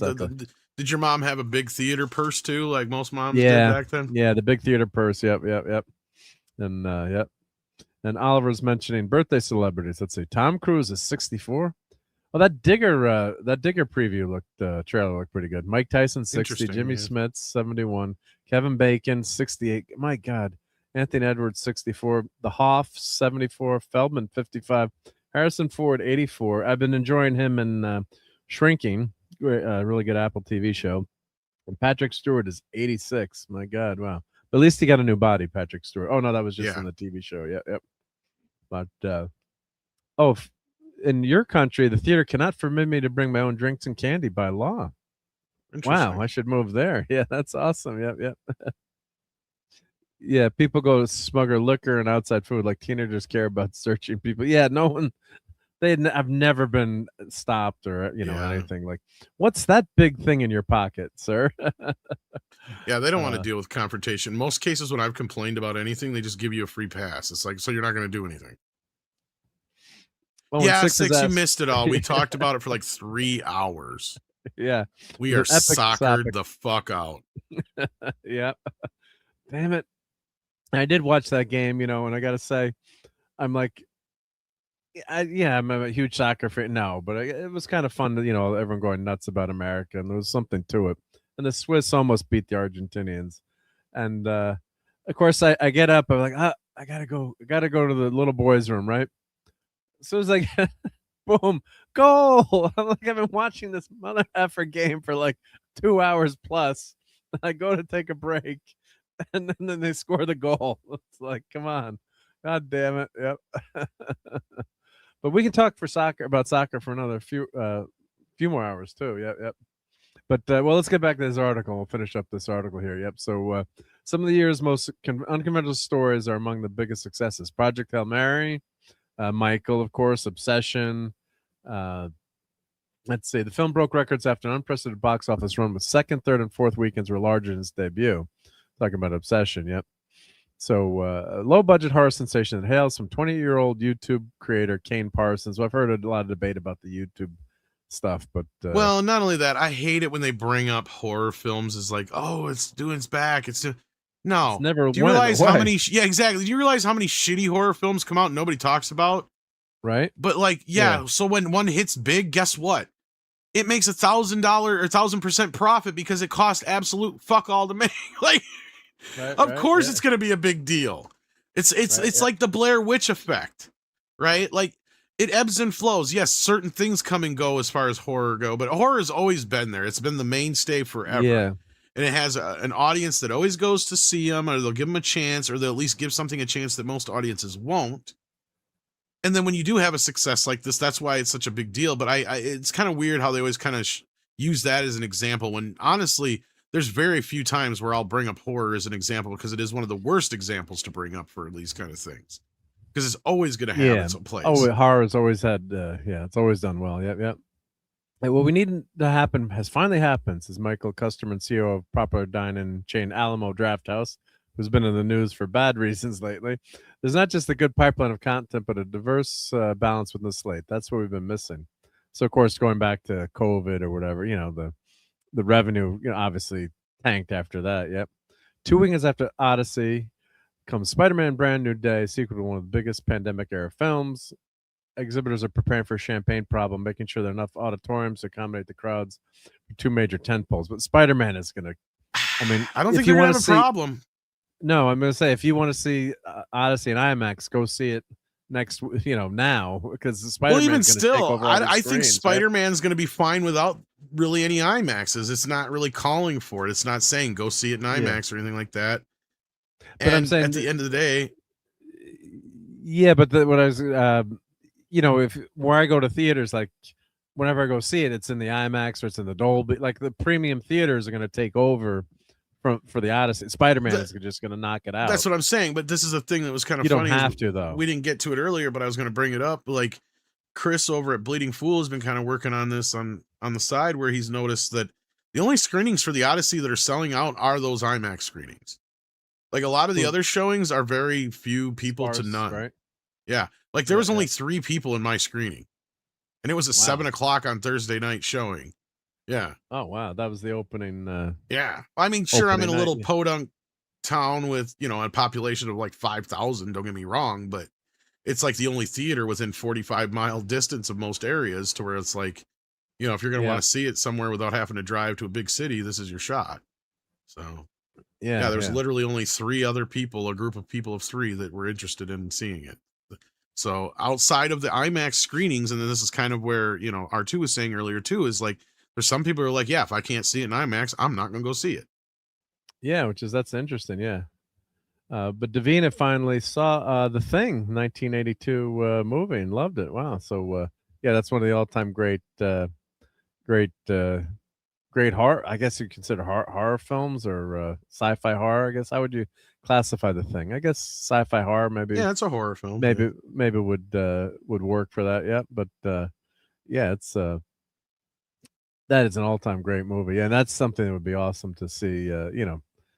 See on the big screen as well, too, right? So, that's something that, and that movie, the end of that movie hits home really, really hard. Yeah, that's one of the great all-time endings, I think, in movies. Yeah, that's a tough one. Yep. So, not a happy ending, right? At the end of that one. Yep. So, but here's the unless you saw this version, it's clobbering time. So thank you to AI for that's my new it's clobbering time clips there. Yep. AI animation there. Yeah. But the Thing would approve of The Thing movie too. Yep. And not scary at all though, since I'd already read the synopsis. Yeah. But the body horror in that one is scary. Yep. And we did talk about Emergency and Randolph Mantooth, aka Johnny Gage, the TV series Emergency. Yep, singer Bonnie Tyler and Sam Neill, Dr. Alan Grant in Jurassic Park movies. Yeah, and if you rewind, Geekery, was it last weekend or 2 weeks ago? Well, we did talk about Randolph Mantooth. I loved Emergency. Yep. And Mr. Angel's headed out to get breakfast. Have a great day, Mr. Angel. Thank you for stopping by. Yep. So getting back to this article, the reversal of fortune came when movies were getting pushed to the fringes of cultural conversation. The growing sense of Wall Street and the studios that couldn't compete with Netflix and YouTube. Remember that? Yeah, movie theaters were going to die. So I think we're seeing like an equilibrium here. Things are coming back, and I think when Hollywood gives us the right movies, people still want to go see go to the theater. I think so. They're just this article, not to read every line, but they're just talking about how Gen Z and millennials saw at least one movie in the cinema in the last 12 months compared to 70% of Gen Xers and 58% of baby boomers. So they think they're coming back. So, and of course, they talked about Fuqua said, was thrilled when he attended screenings of the Michael Jackson biopic and watched the crowd groove with the King of Pop, like Tom did. Yep. It made me feel like audience had found the joy in going to movies again. I remember going to Star Wars and Jaws with my father. I didn't get to see Jaws, but I did see Star Wars with my dad. Everyone talked about them in school and over the summer. Yeah, that was a big deal, right?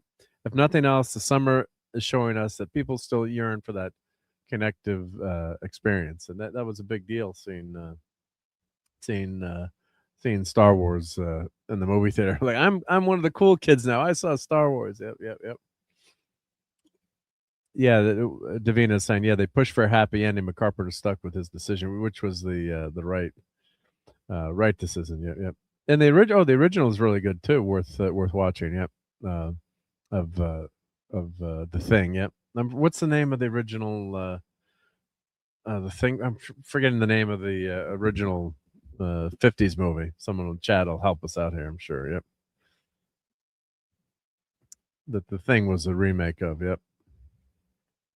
It took a long time for business to rebound. After the COVID lockdowns, people avoided their local cinemas, afraid of contracting the deadly virus. I think it's just called The Thing. I think, was it The Thing? It was. The original. I'd say the story I think it's based on is called from that. Maybe it's got a subtitle, but the title, the opening title, is almost exactly the same between the two. Yeah, Godzilla saying "Thing from Another World" and Caleb is saying "Thing from Outer Space." Let's see. Thing movie original title. It was the 50s, wasn't it? Or was that the 60s? Maybe it was the 60s, I think. Yeah, let's see. Thing from Another World was a book, I guess, right? 1951 American black fiction science. I thought it was just called Howard Hawks' The Thing, but maybe it was. I don't know. Well, the subtext is from another world, I guess. Yeah. So here's the.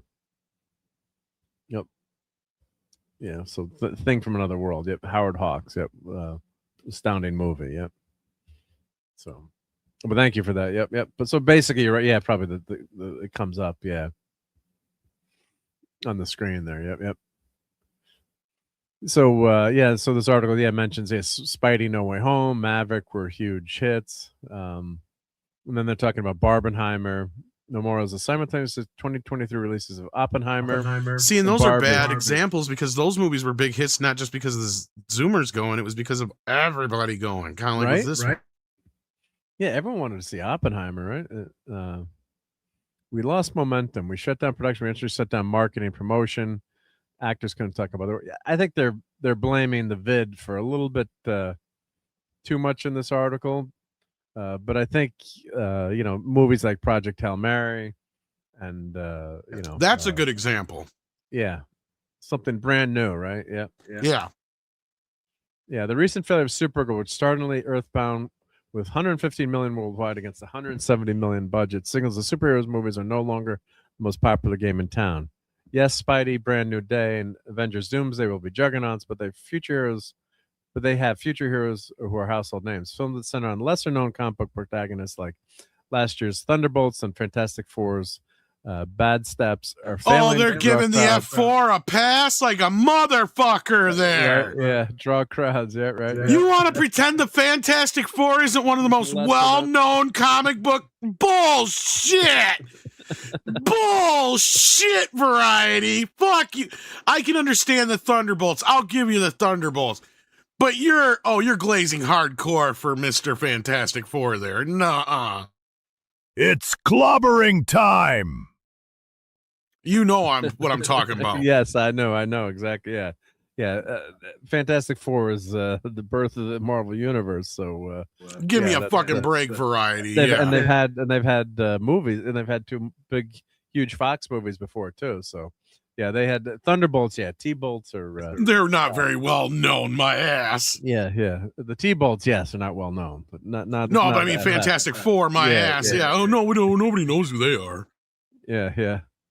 And there's Odysseus' son. I guess he's playing this new spider god, I think, in this new movie, right?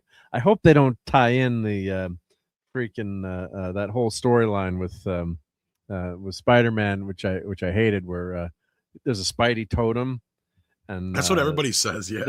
Yeah, that was and that kind of Spider-Girl. This Spider-Girl kind of did that with that terrible movie, but that was that character that was in that with the Great Weaver and all this stuff. So yeah, Spider-Man is not it's Ezekiel, that whole Ezekiel. Oh, I hated that storyline. I can't remember who wrote that. If that was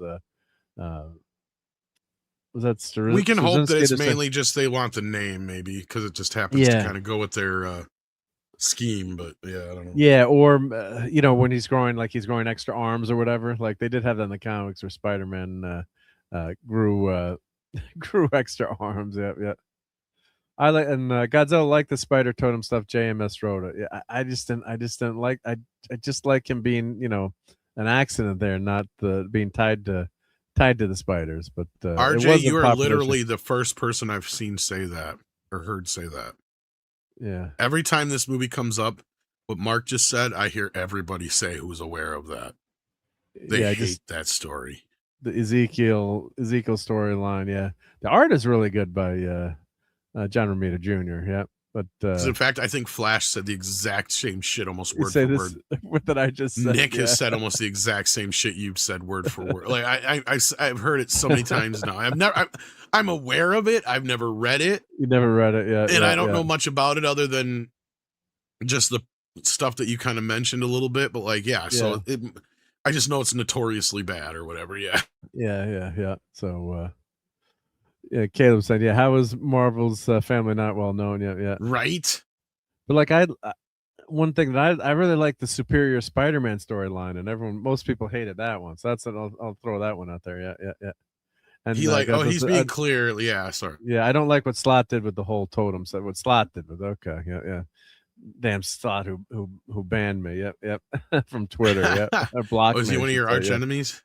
Well, he blocked me, yeah, and for nothing. I think I liked a comment where someone was telling him to F off. I think when he had basically when you could see what people were liking before back then, and that whole the fan content when he was attacking fans, and I just can't stand that, attacking the fans. Yeah, just defend your work, or don't attack the fans, right? Yeah, Mandalorian and Grogu, lowest earning of the franchise with 340. Masters of the Universe, which Tom and I both loved, tapped out at 112 million and cost a staggering 250 million. Yeah, I didn't even mention Masters of the Universe. Yeah, what are they up?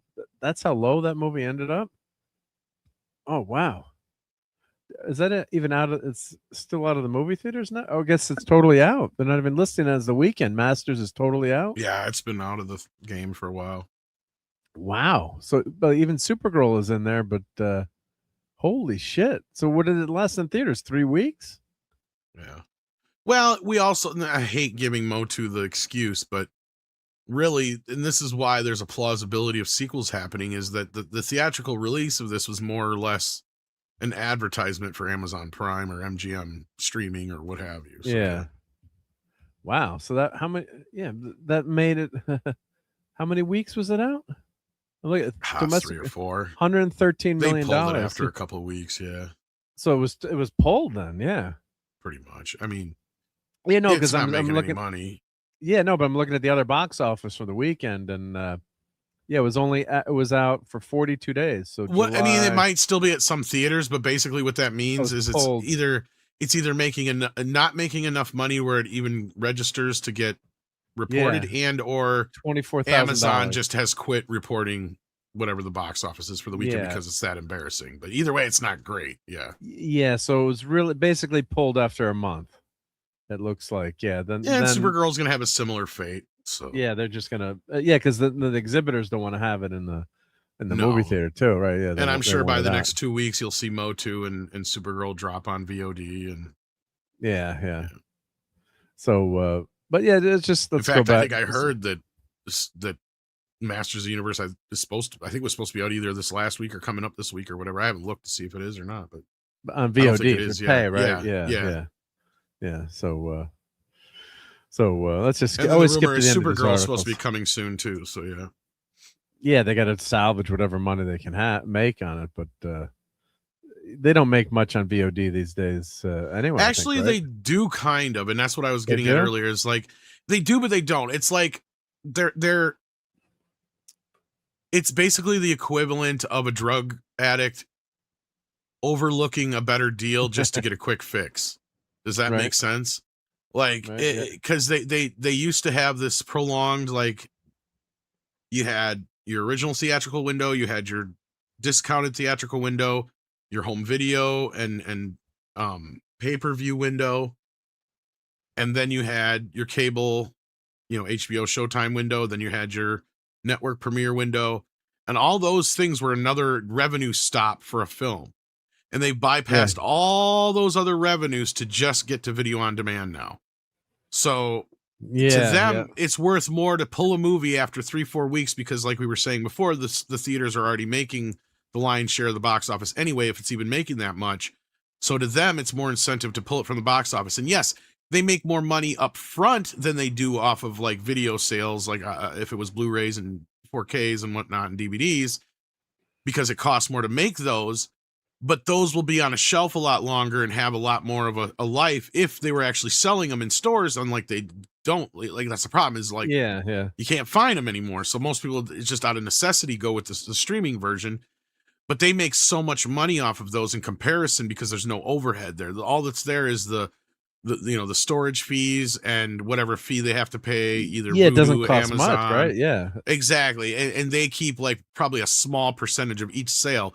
So at the end of the day, they're clearing 20, 30, anywhere between 20 to 25 bucks for that $29.99 sale that you're buying on, Amazon or Fandango, wherever you get your Apple or wherever you get your digital movies from. So that's a problem. Is like, we're seeing this nice fat check here, but you're foregoing all these other revenue streams for that. And that's a problem. So like, yes, up front, it can make them some money, but it's at the cost of other things. So. And they killed off the they killed off the physical media too, right? So that used to be a massive movies could become hits on physical media, DVD sales. Some movies didn't make money in the box office and became massive hits later on DVD, and that money they thought streaming was the answer, and oops, maybe we shouldn't have gotten rid of that revenue stream. And Oliver's got a question here. Favorite one-liner quote? I do have some RoboCop quotes here. Everybody likes, I'd buy that for $1. Right? Your move, creep. That's another good one. I think my favorite one is, though, you burnt the money! You burnt the fucking money! And the other favorite one is, the Tigers play tonight, and I never miss a game. You can tell I love Kurtwood Smith in that movie. Yeah, he's great. Dead or alive, you are coming with me. There's some and Kurtwood's actually kind of a neighbor, so like he grew up really close to where I'm from. Oh yeah, so literally like 30 miles away from where I grew up. Yeah, that opening scene where Ed 209 is going nuts. Like there's some great lines. In Somebody that call a paramedic. Yeah, call a paramedic. Yeah, and then Dick, you're fired. Right? Yeah, Dick, you're fired. Thank you. Yeah. That's a classic. Yeah. And we've got Dude Bro here on Rumble, of course. And Toback says Skippy Clippy, or damn Skippy Clippy. Hey, Toback on Rumble side. Much appreciated, guys. Yep. And Tom, yeah, I'll buy that for $1. And I think some people don't even know that's from RoboCop. I think that's gone to the lexicon so much too. I wonder if people hear which that. is funny because what if it's actually supposed to be like it's making fun of those catchphrases, right? Yeah, it's a From commercial within a commercial. Yeah, because they're looking at the TV screen. It's it's from a sitcom. Yeah, and that's the whole thing is he's always surrounded by these girls, and his catchphrase is, "Well, I'd buy that for $1." For $1. You know? There's a bunch of deleted scenes with it too, or it's like a commercial thing or something like you said. So like, yeah, it's all throughout the movie. It's an in-universe thing. Yeah, it's an but it actually became the thing it's making fun of. Is kind of my point. But yeah. Yeah.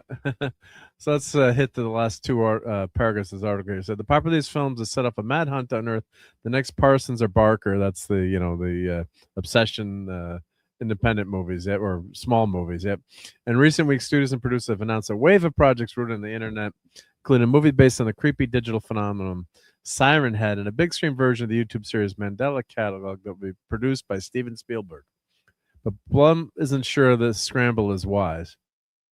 It's not just about finding people who are popular on YouTube or TikTok and throwing a bunch of money at them, he says. The directors of Backroom Obsession toiled over their scripts for years. You can't rush things. The movies have to be good, and that takes time and effort. So I thought that was really well said in that last. Because that's something that we've talked about a lot on the morning show and a few other places I've been to, is where it's like, is YouTube going to be the next plateau for all these new people? I said no. No, we need more than an obsession. We need a few other films. Right. We need more than horror films, especially. Right. It's got to be, we need a Clerks and a Pulp Fiction and a few other things to kind of show me, like, yeah, this is the next place where they're going to come from.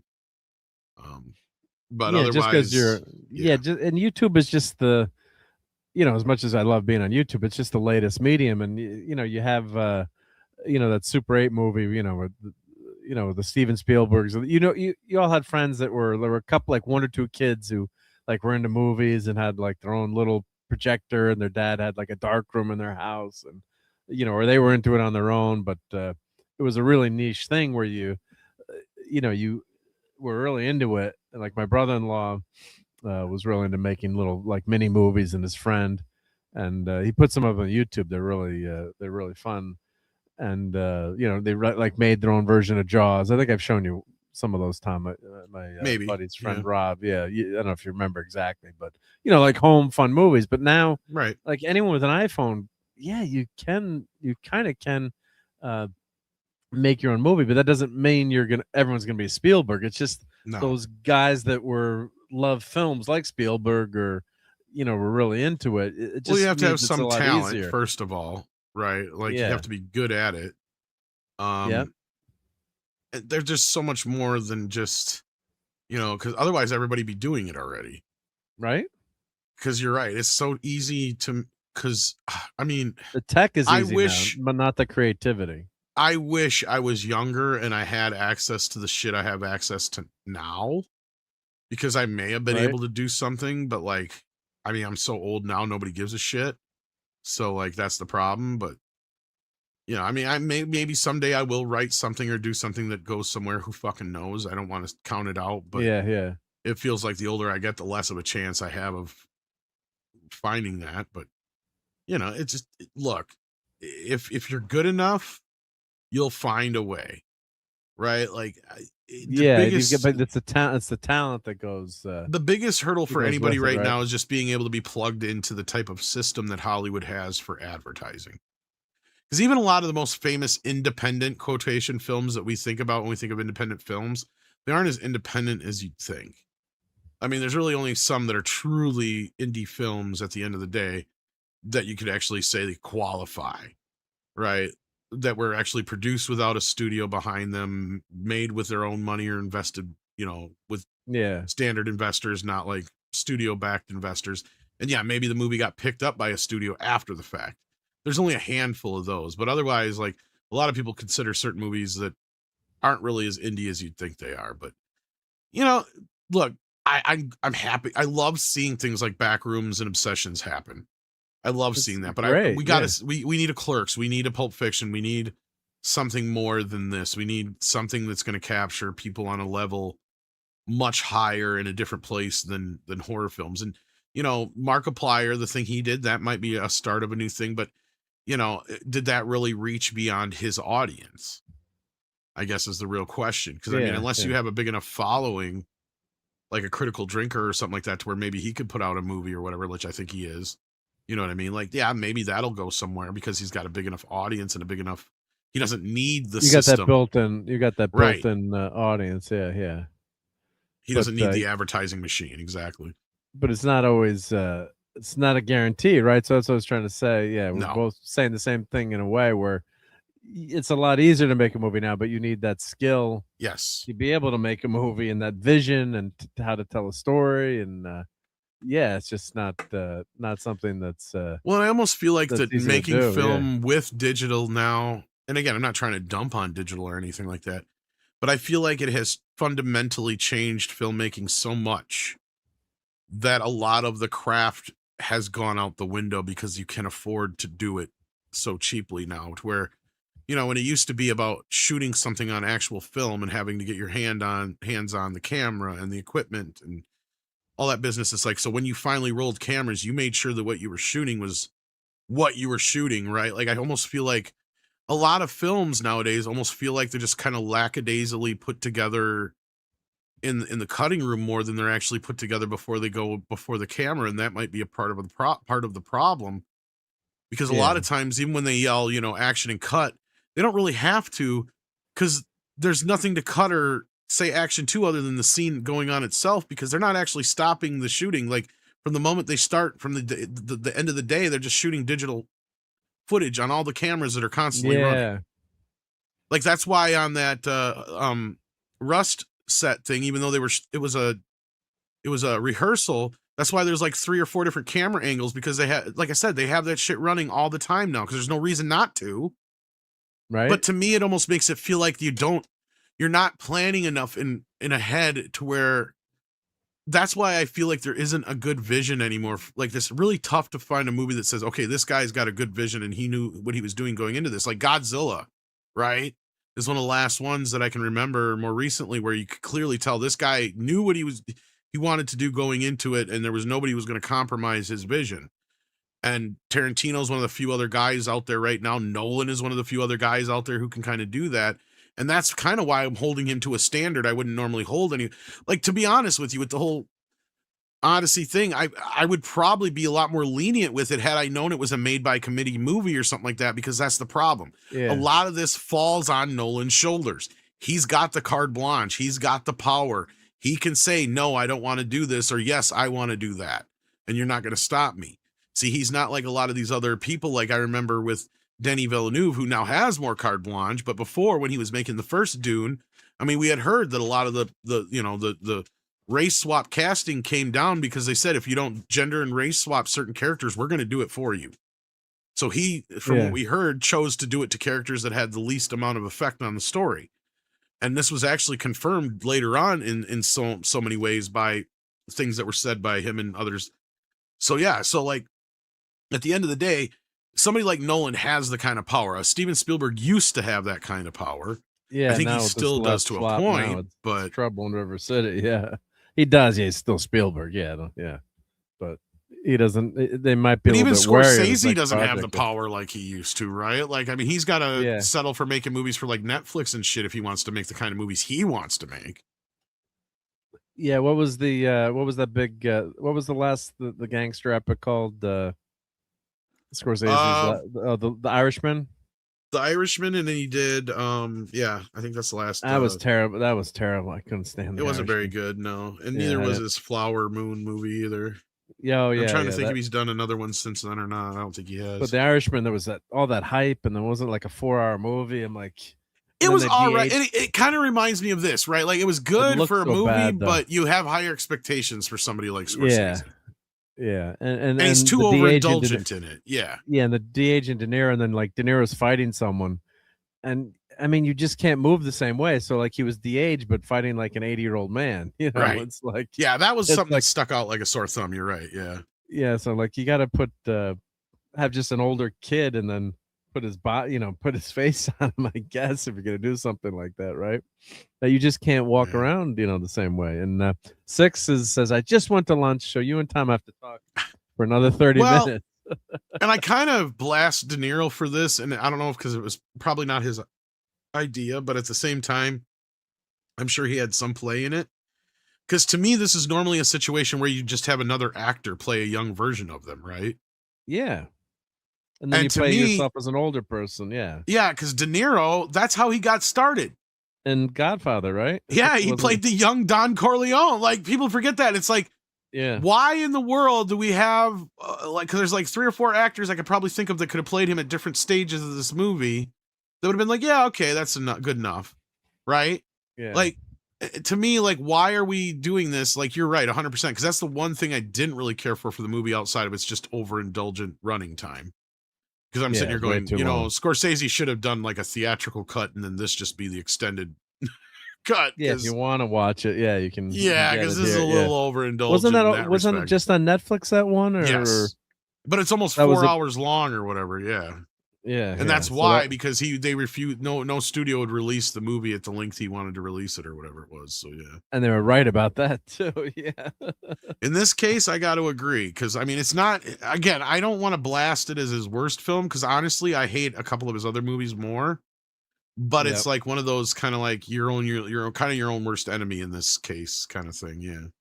The same thing with the Flower Moon movie. Because it's like nobody's stopping him from making it. He made that movie on his own, and it's probably better than the other one, but The Irishman, but it's still very much in that woke kind of like leaning into territory. But yeah, I don't know if you've seen that one or not. But no, I haven't seen that one. No. And I put a comment up, but I couldn't. My eyes, I couldn't read it. Toe back, but so no God is a siren. Yeah, I like Tiger Stripes' little joke here. Yeah. There was no nudity in the Odyssey. Yep. I saw The Irishman on TV, but what I saw was pretty good. I was impressed that it was how can you do a Greek mythology without any nudity? Sorry. Yeah.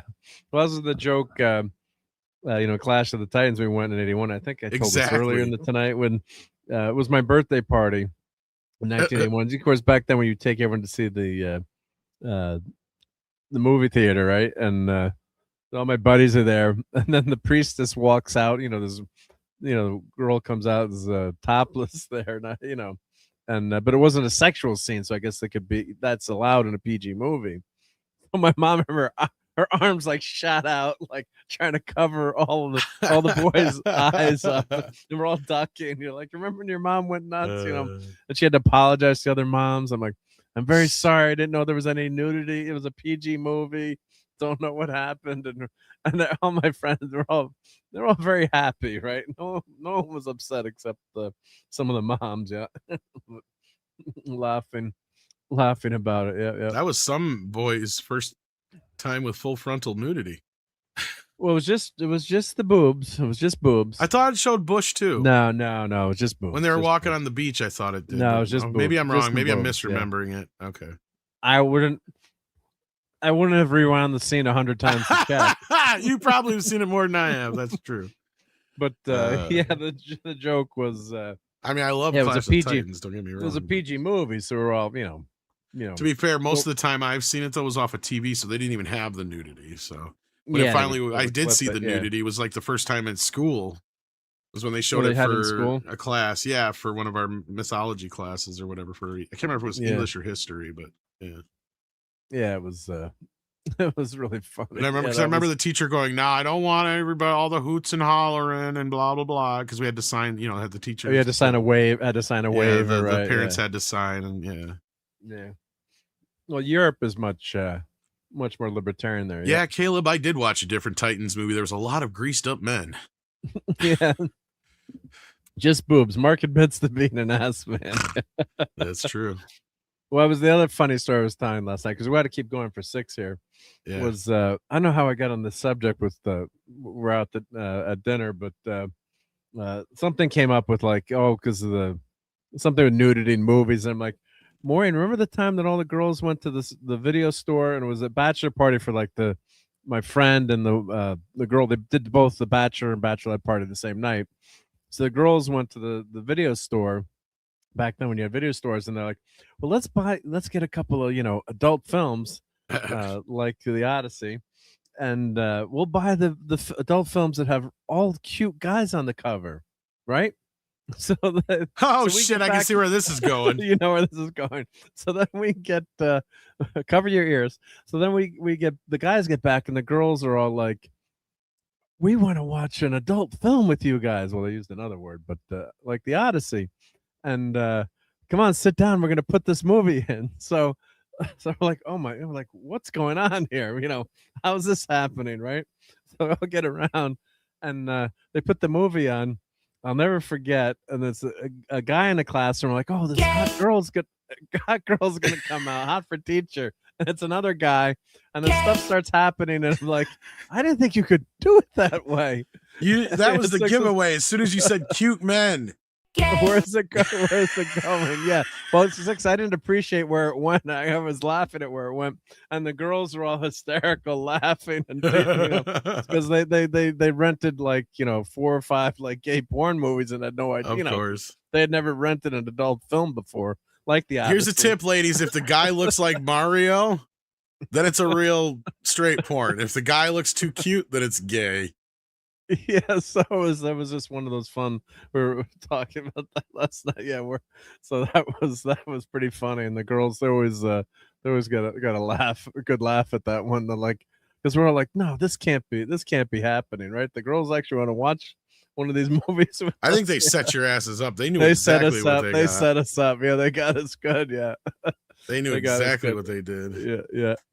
So this is my getting back to a more serious subject. This is my sorry, Rob, for this intro here, but this is Rob from Splat Pictures. This is my brother-in-law's one of his good buddies, and he was the guy we were talking about who had that 8mm movie camera and went to film school with my brother-in-law, and they'd make all kind of home movies or low budget movies.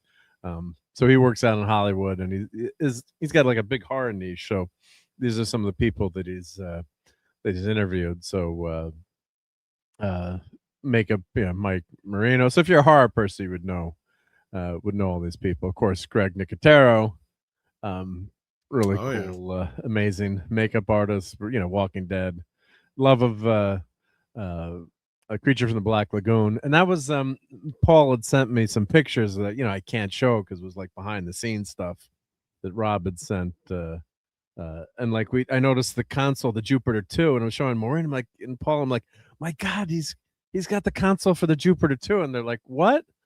Like, what are you talking about? I'm like, Lost in Space, the Jupiter. What? Like, how could you tell that from that fucking little nerd? section? Like, fucking nerd. So I asked him. He's like, yes, he does have one of the original consoles which makes sense. Greg would have that from the Jupiter 2 from Lost in Space. But they're like, how can you tell that? I'm like, let me see some other pictures, and they're going back and forth. I'm like, what? And then I'm showing like real pictures. I remember showing it to Clobbering Times. You got a big kick out of it, but yeah. So these are some of the people that he's interviewed, and he does a lot of work for the movie. I'll get you, my pretty. Yeah. he does a lot of work for TMZ, and then horror films, and let's see, what's this? Letters from Hollywood. So he's got his own little independent Turner Classic Movies. He does a lot of stuff for them, like those interludes, like when they'll interview someone. So here's Restoring the Shark from Jaws. So he worked on that, which I know you would love. Yep. I think I've seen that actual documentary. Yeah. So he worked on that one. Yep. So Perfect Eating Machine. Yep. So really fun. Yeah. So this is So this is Film Threat. Oh, this is funny. Oh, this is Film Threat has this up. Yep. So documentary ever popular 70s home movie format screen. Yeah. Now streaming on Super 8 Days. Yep. So that's Rob's and that's him with the Super 8 camera like we're talking about, right? Filming that stuff. Yep. So making those home movies when you were a kid. Yep. So that's That's a lot of. Let's see if I can find one of his old. I know. Let's see if I can find one of his videos here on YouTube to show. Let's see if I can find Splat pictures. Let's see if he's got. I don't know if it's under his name. I think he had some of them up. Let's see, like he did a Star Trek and a Jaws one. Yep. Well, here I'll just show the trailer here. Yeah, so he's got. I think I've shown this before, but let's share this.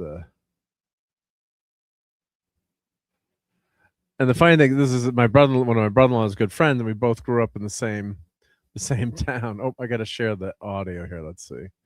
Let me stop sharing. Share screen. There we go. We want to share this audio here. Yep.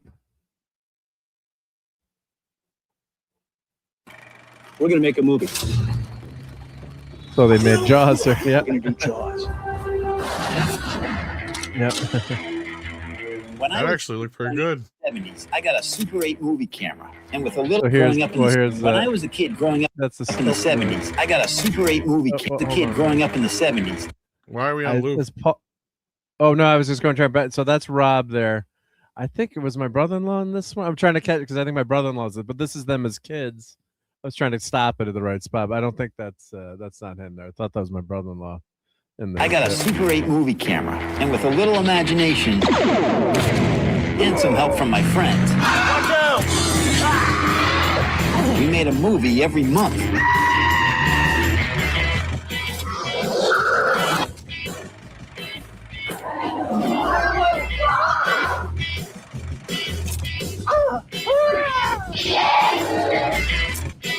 As with every Bond film, there's a very stylized main title sequence. Double exposure. I had my grandfather out of styrofoam. Step aside, kids. Oh my God. I wasn't an actor until Rob got that camera. These films are only about 3 minutes each. Smile, you son of a... If you ran out of film, you pretty much ran out of luck. Yeah, that would be wrong with some talk, yeah.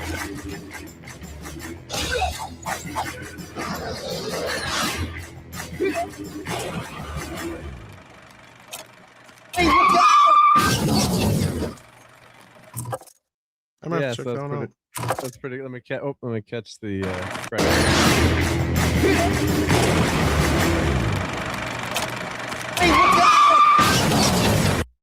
Let's see who was the credits on this. Yeah, that's Rob Hampton. Yeah. Let's see. Well, my brother-in-law is probably in some of those clips there. Yeah, but yeah. So check out Super 8 Days, right? But that's fun stuff when you you had to really work at making a movie, right? You had to have a lot of creativity and your own special effects and everything else. Yeah, you couldn't just have AI do stuff for you, right? So not that AI is inherently bad in terms of using it as a tool, but you really had to work at it, right? It wasn't easy. It wasn't given to you. Yep. So check that out. Yep. So fun stuff. Yep. So excuse me, I had to hit the cough button there. But all right, did we go on long enough for Six's lunch, or do we have to keep going, Six? Let's see. But no, it's great having Six here and hanging out with us during her lunch break. Appreciate that, and also thank you, Six, for giving all those memberships tonight. That was wonderful. Thank you so much. And let's see here. Let's start thanking people tonight, and then if we have another subject that pops up, but. Let me grab our list of channel members here. I want to thank all the people that make all the wonderful toys possible that we get to show on this geekery. Let me get our list of, let's see your members. I can't play that video anymore that I did thanking the members because it keeps getting copyright claimed. Damn YouTube.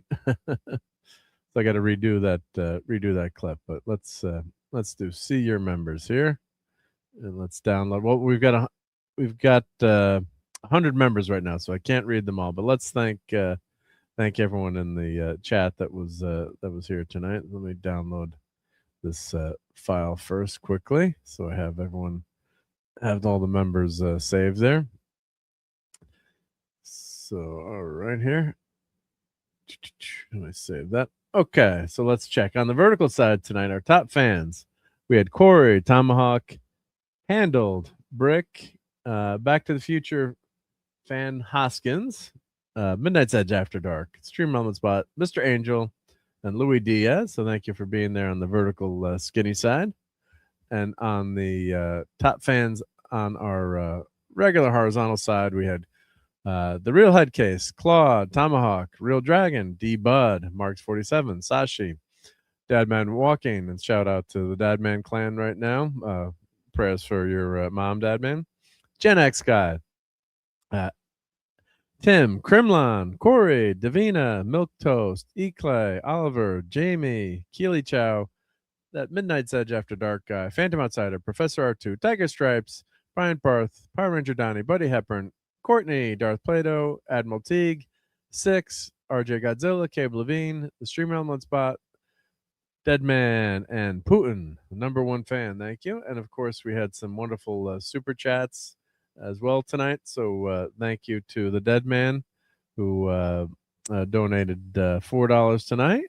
Thank you so much. And of course, Six again with a wonderful gift of 10 memberships. So thank you to Six. And of course, we do have, we've got a lot of new icons in the chat. Thanks to everyone. So let's throw those, some of those in there. And appreciate Tom being here, hanging out, talking more Odyssey, right? So, Tom, are you Odyssey'd out? Are we? I'm sure there's another week of it to go, but yeah, it's been good to a good subject matter, I think, and get your Cliff Notes for $5 and read all about it. But no, I think like I got the was listening to the audiobook Ian McKellen. What a great voice, Ian McKellen. He's reading the Odyssey, and you can really see why that works as an audio, poetry, spoken word. It's really not meant to be read. It's meant to be performed. So I was kind of getting into it. It was kind of interesting. I don't know if I have time to listen to the whole thing, but yeah, it was really great. So thank you for being here, Tom. And yeah, I don't know. I can't recommend going to see it, but if your curiosity is piqued, go check it out. Decide for yourself, but bring your eargasm earplugs if you go to a loud theater. So thank you for Price of Reason for reminding me to. I've never had to bring those to a movie theater before, so that was crazy. So and of course Tom's channel is back. So let me post that in the link. So how many how many subs are you getting? I hope people are subbing to you pretty quickly again. Let's get that link in the chat. Oh, I got to add you to the Stream Elements again too. So let me throw that in there. So your Midnight's Edge After Dark 2 is the correct channel, right? Yep. Oh, we're at 512 subs. Awesome. Yep. So I believe that's the right. I believe that's the right link there, right? Yeah, with the two at the end, right? Yep. Let me make sure I put the right. I have a file where I save everyone's link, but let me double check that's the right. Oh, I spelled that wrong. What did I do there? I thought I had a 2 after it. What happened there? Let's see. I boomered Tom's freaking channel. Let's see. You have it throw in there, Tom, or what did I spell wrong? I should be able to. I don't know. Hang on. What did I thought I had that right. Let's see. Midnight's Edge After Dark 2, right? What never 2.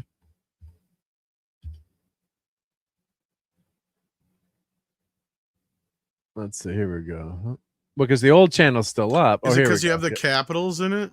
Maybe because I had the capitals in it? Let's see. Let me fix that. So here we go. Let me put this in. Yeah, maybe it was the capitals. That's yeah. All right, you got it, Tom. Okay, let me fix it in my list here. Could it just be capital letters? I don't know. Okay, well we got it. We got the right channel in there. So everyone go sub to Tom if you're not subbed, and of course watch the Midnight's Edge channel in the morning. I'm sure you'll be covering the box office and more Odyssey stuff and other fun I'm stuff. sure. Yeah. So wrong link. I know I boomered it, right? Yeah. So Tom got it right. Yeah. Rumble flag. Yep. So thank you. Yes, and thank you on damn it, on the Rumble side. Yep. Dude bro, thank you for being there on the Rumble side. And also Toeback on the Rumble side. I don't know if we have anyone else I had my Rumble chat up over here, I thought. Yep. Well, don't have it on that side. But thank you everyone for being here tonight. Thank you again to Six and everyone in the chat. A lot of fun hanging out and talking Odyssey.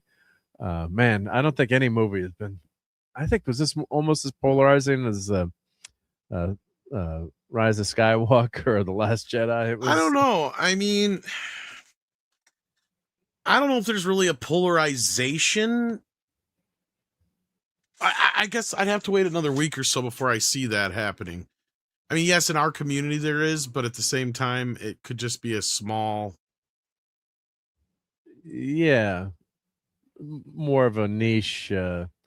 Yeah, like I was mentioning it when we went. I was mentioning kind of some of the controversies, and they're like, "What? What are you talking about?" Like, didn't hear, because when you're in, hanging out and talking about this stuff, I enjoy talking about it, obviously, but right, it's kind of a niche thing, and like what there is a controversy about the casting and some of the issues with the movie, and so a lot of people maybe don't wouldn't have heard about it or just heard about it in passing, but I think on YouTube it was getting pretty heated for a while there, which is good. Yeah, debate things and free and open exchange of ideas and opinions. It's always the way to go. So, I can't recommend seeing this movie, and I've seen it twice. So, maybe the third time's a charm. I don't know, but anywho, we're about to hit the 4-hour mark, so let's get the heck out of here.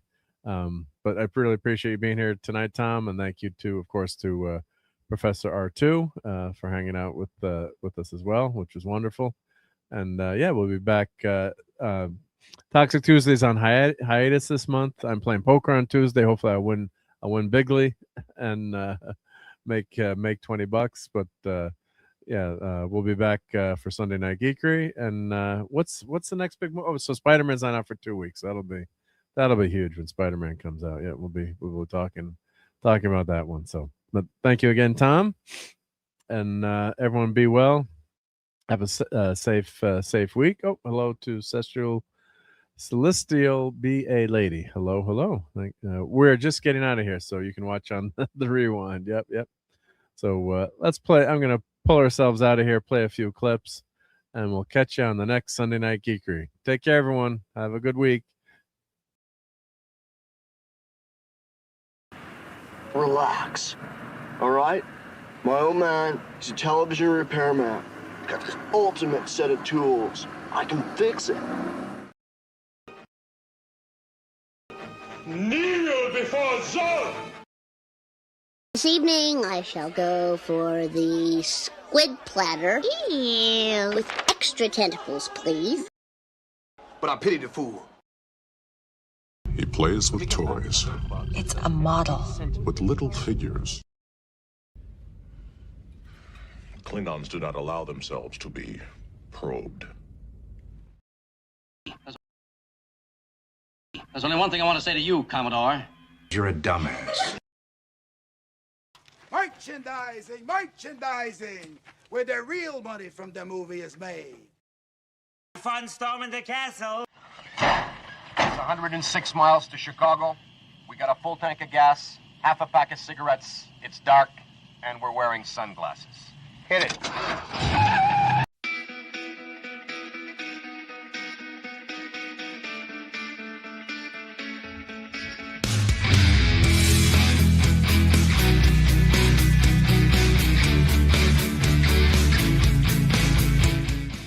You're still here? It's over. Go home.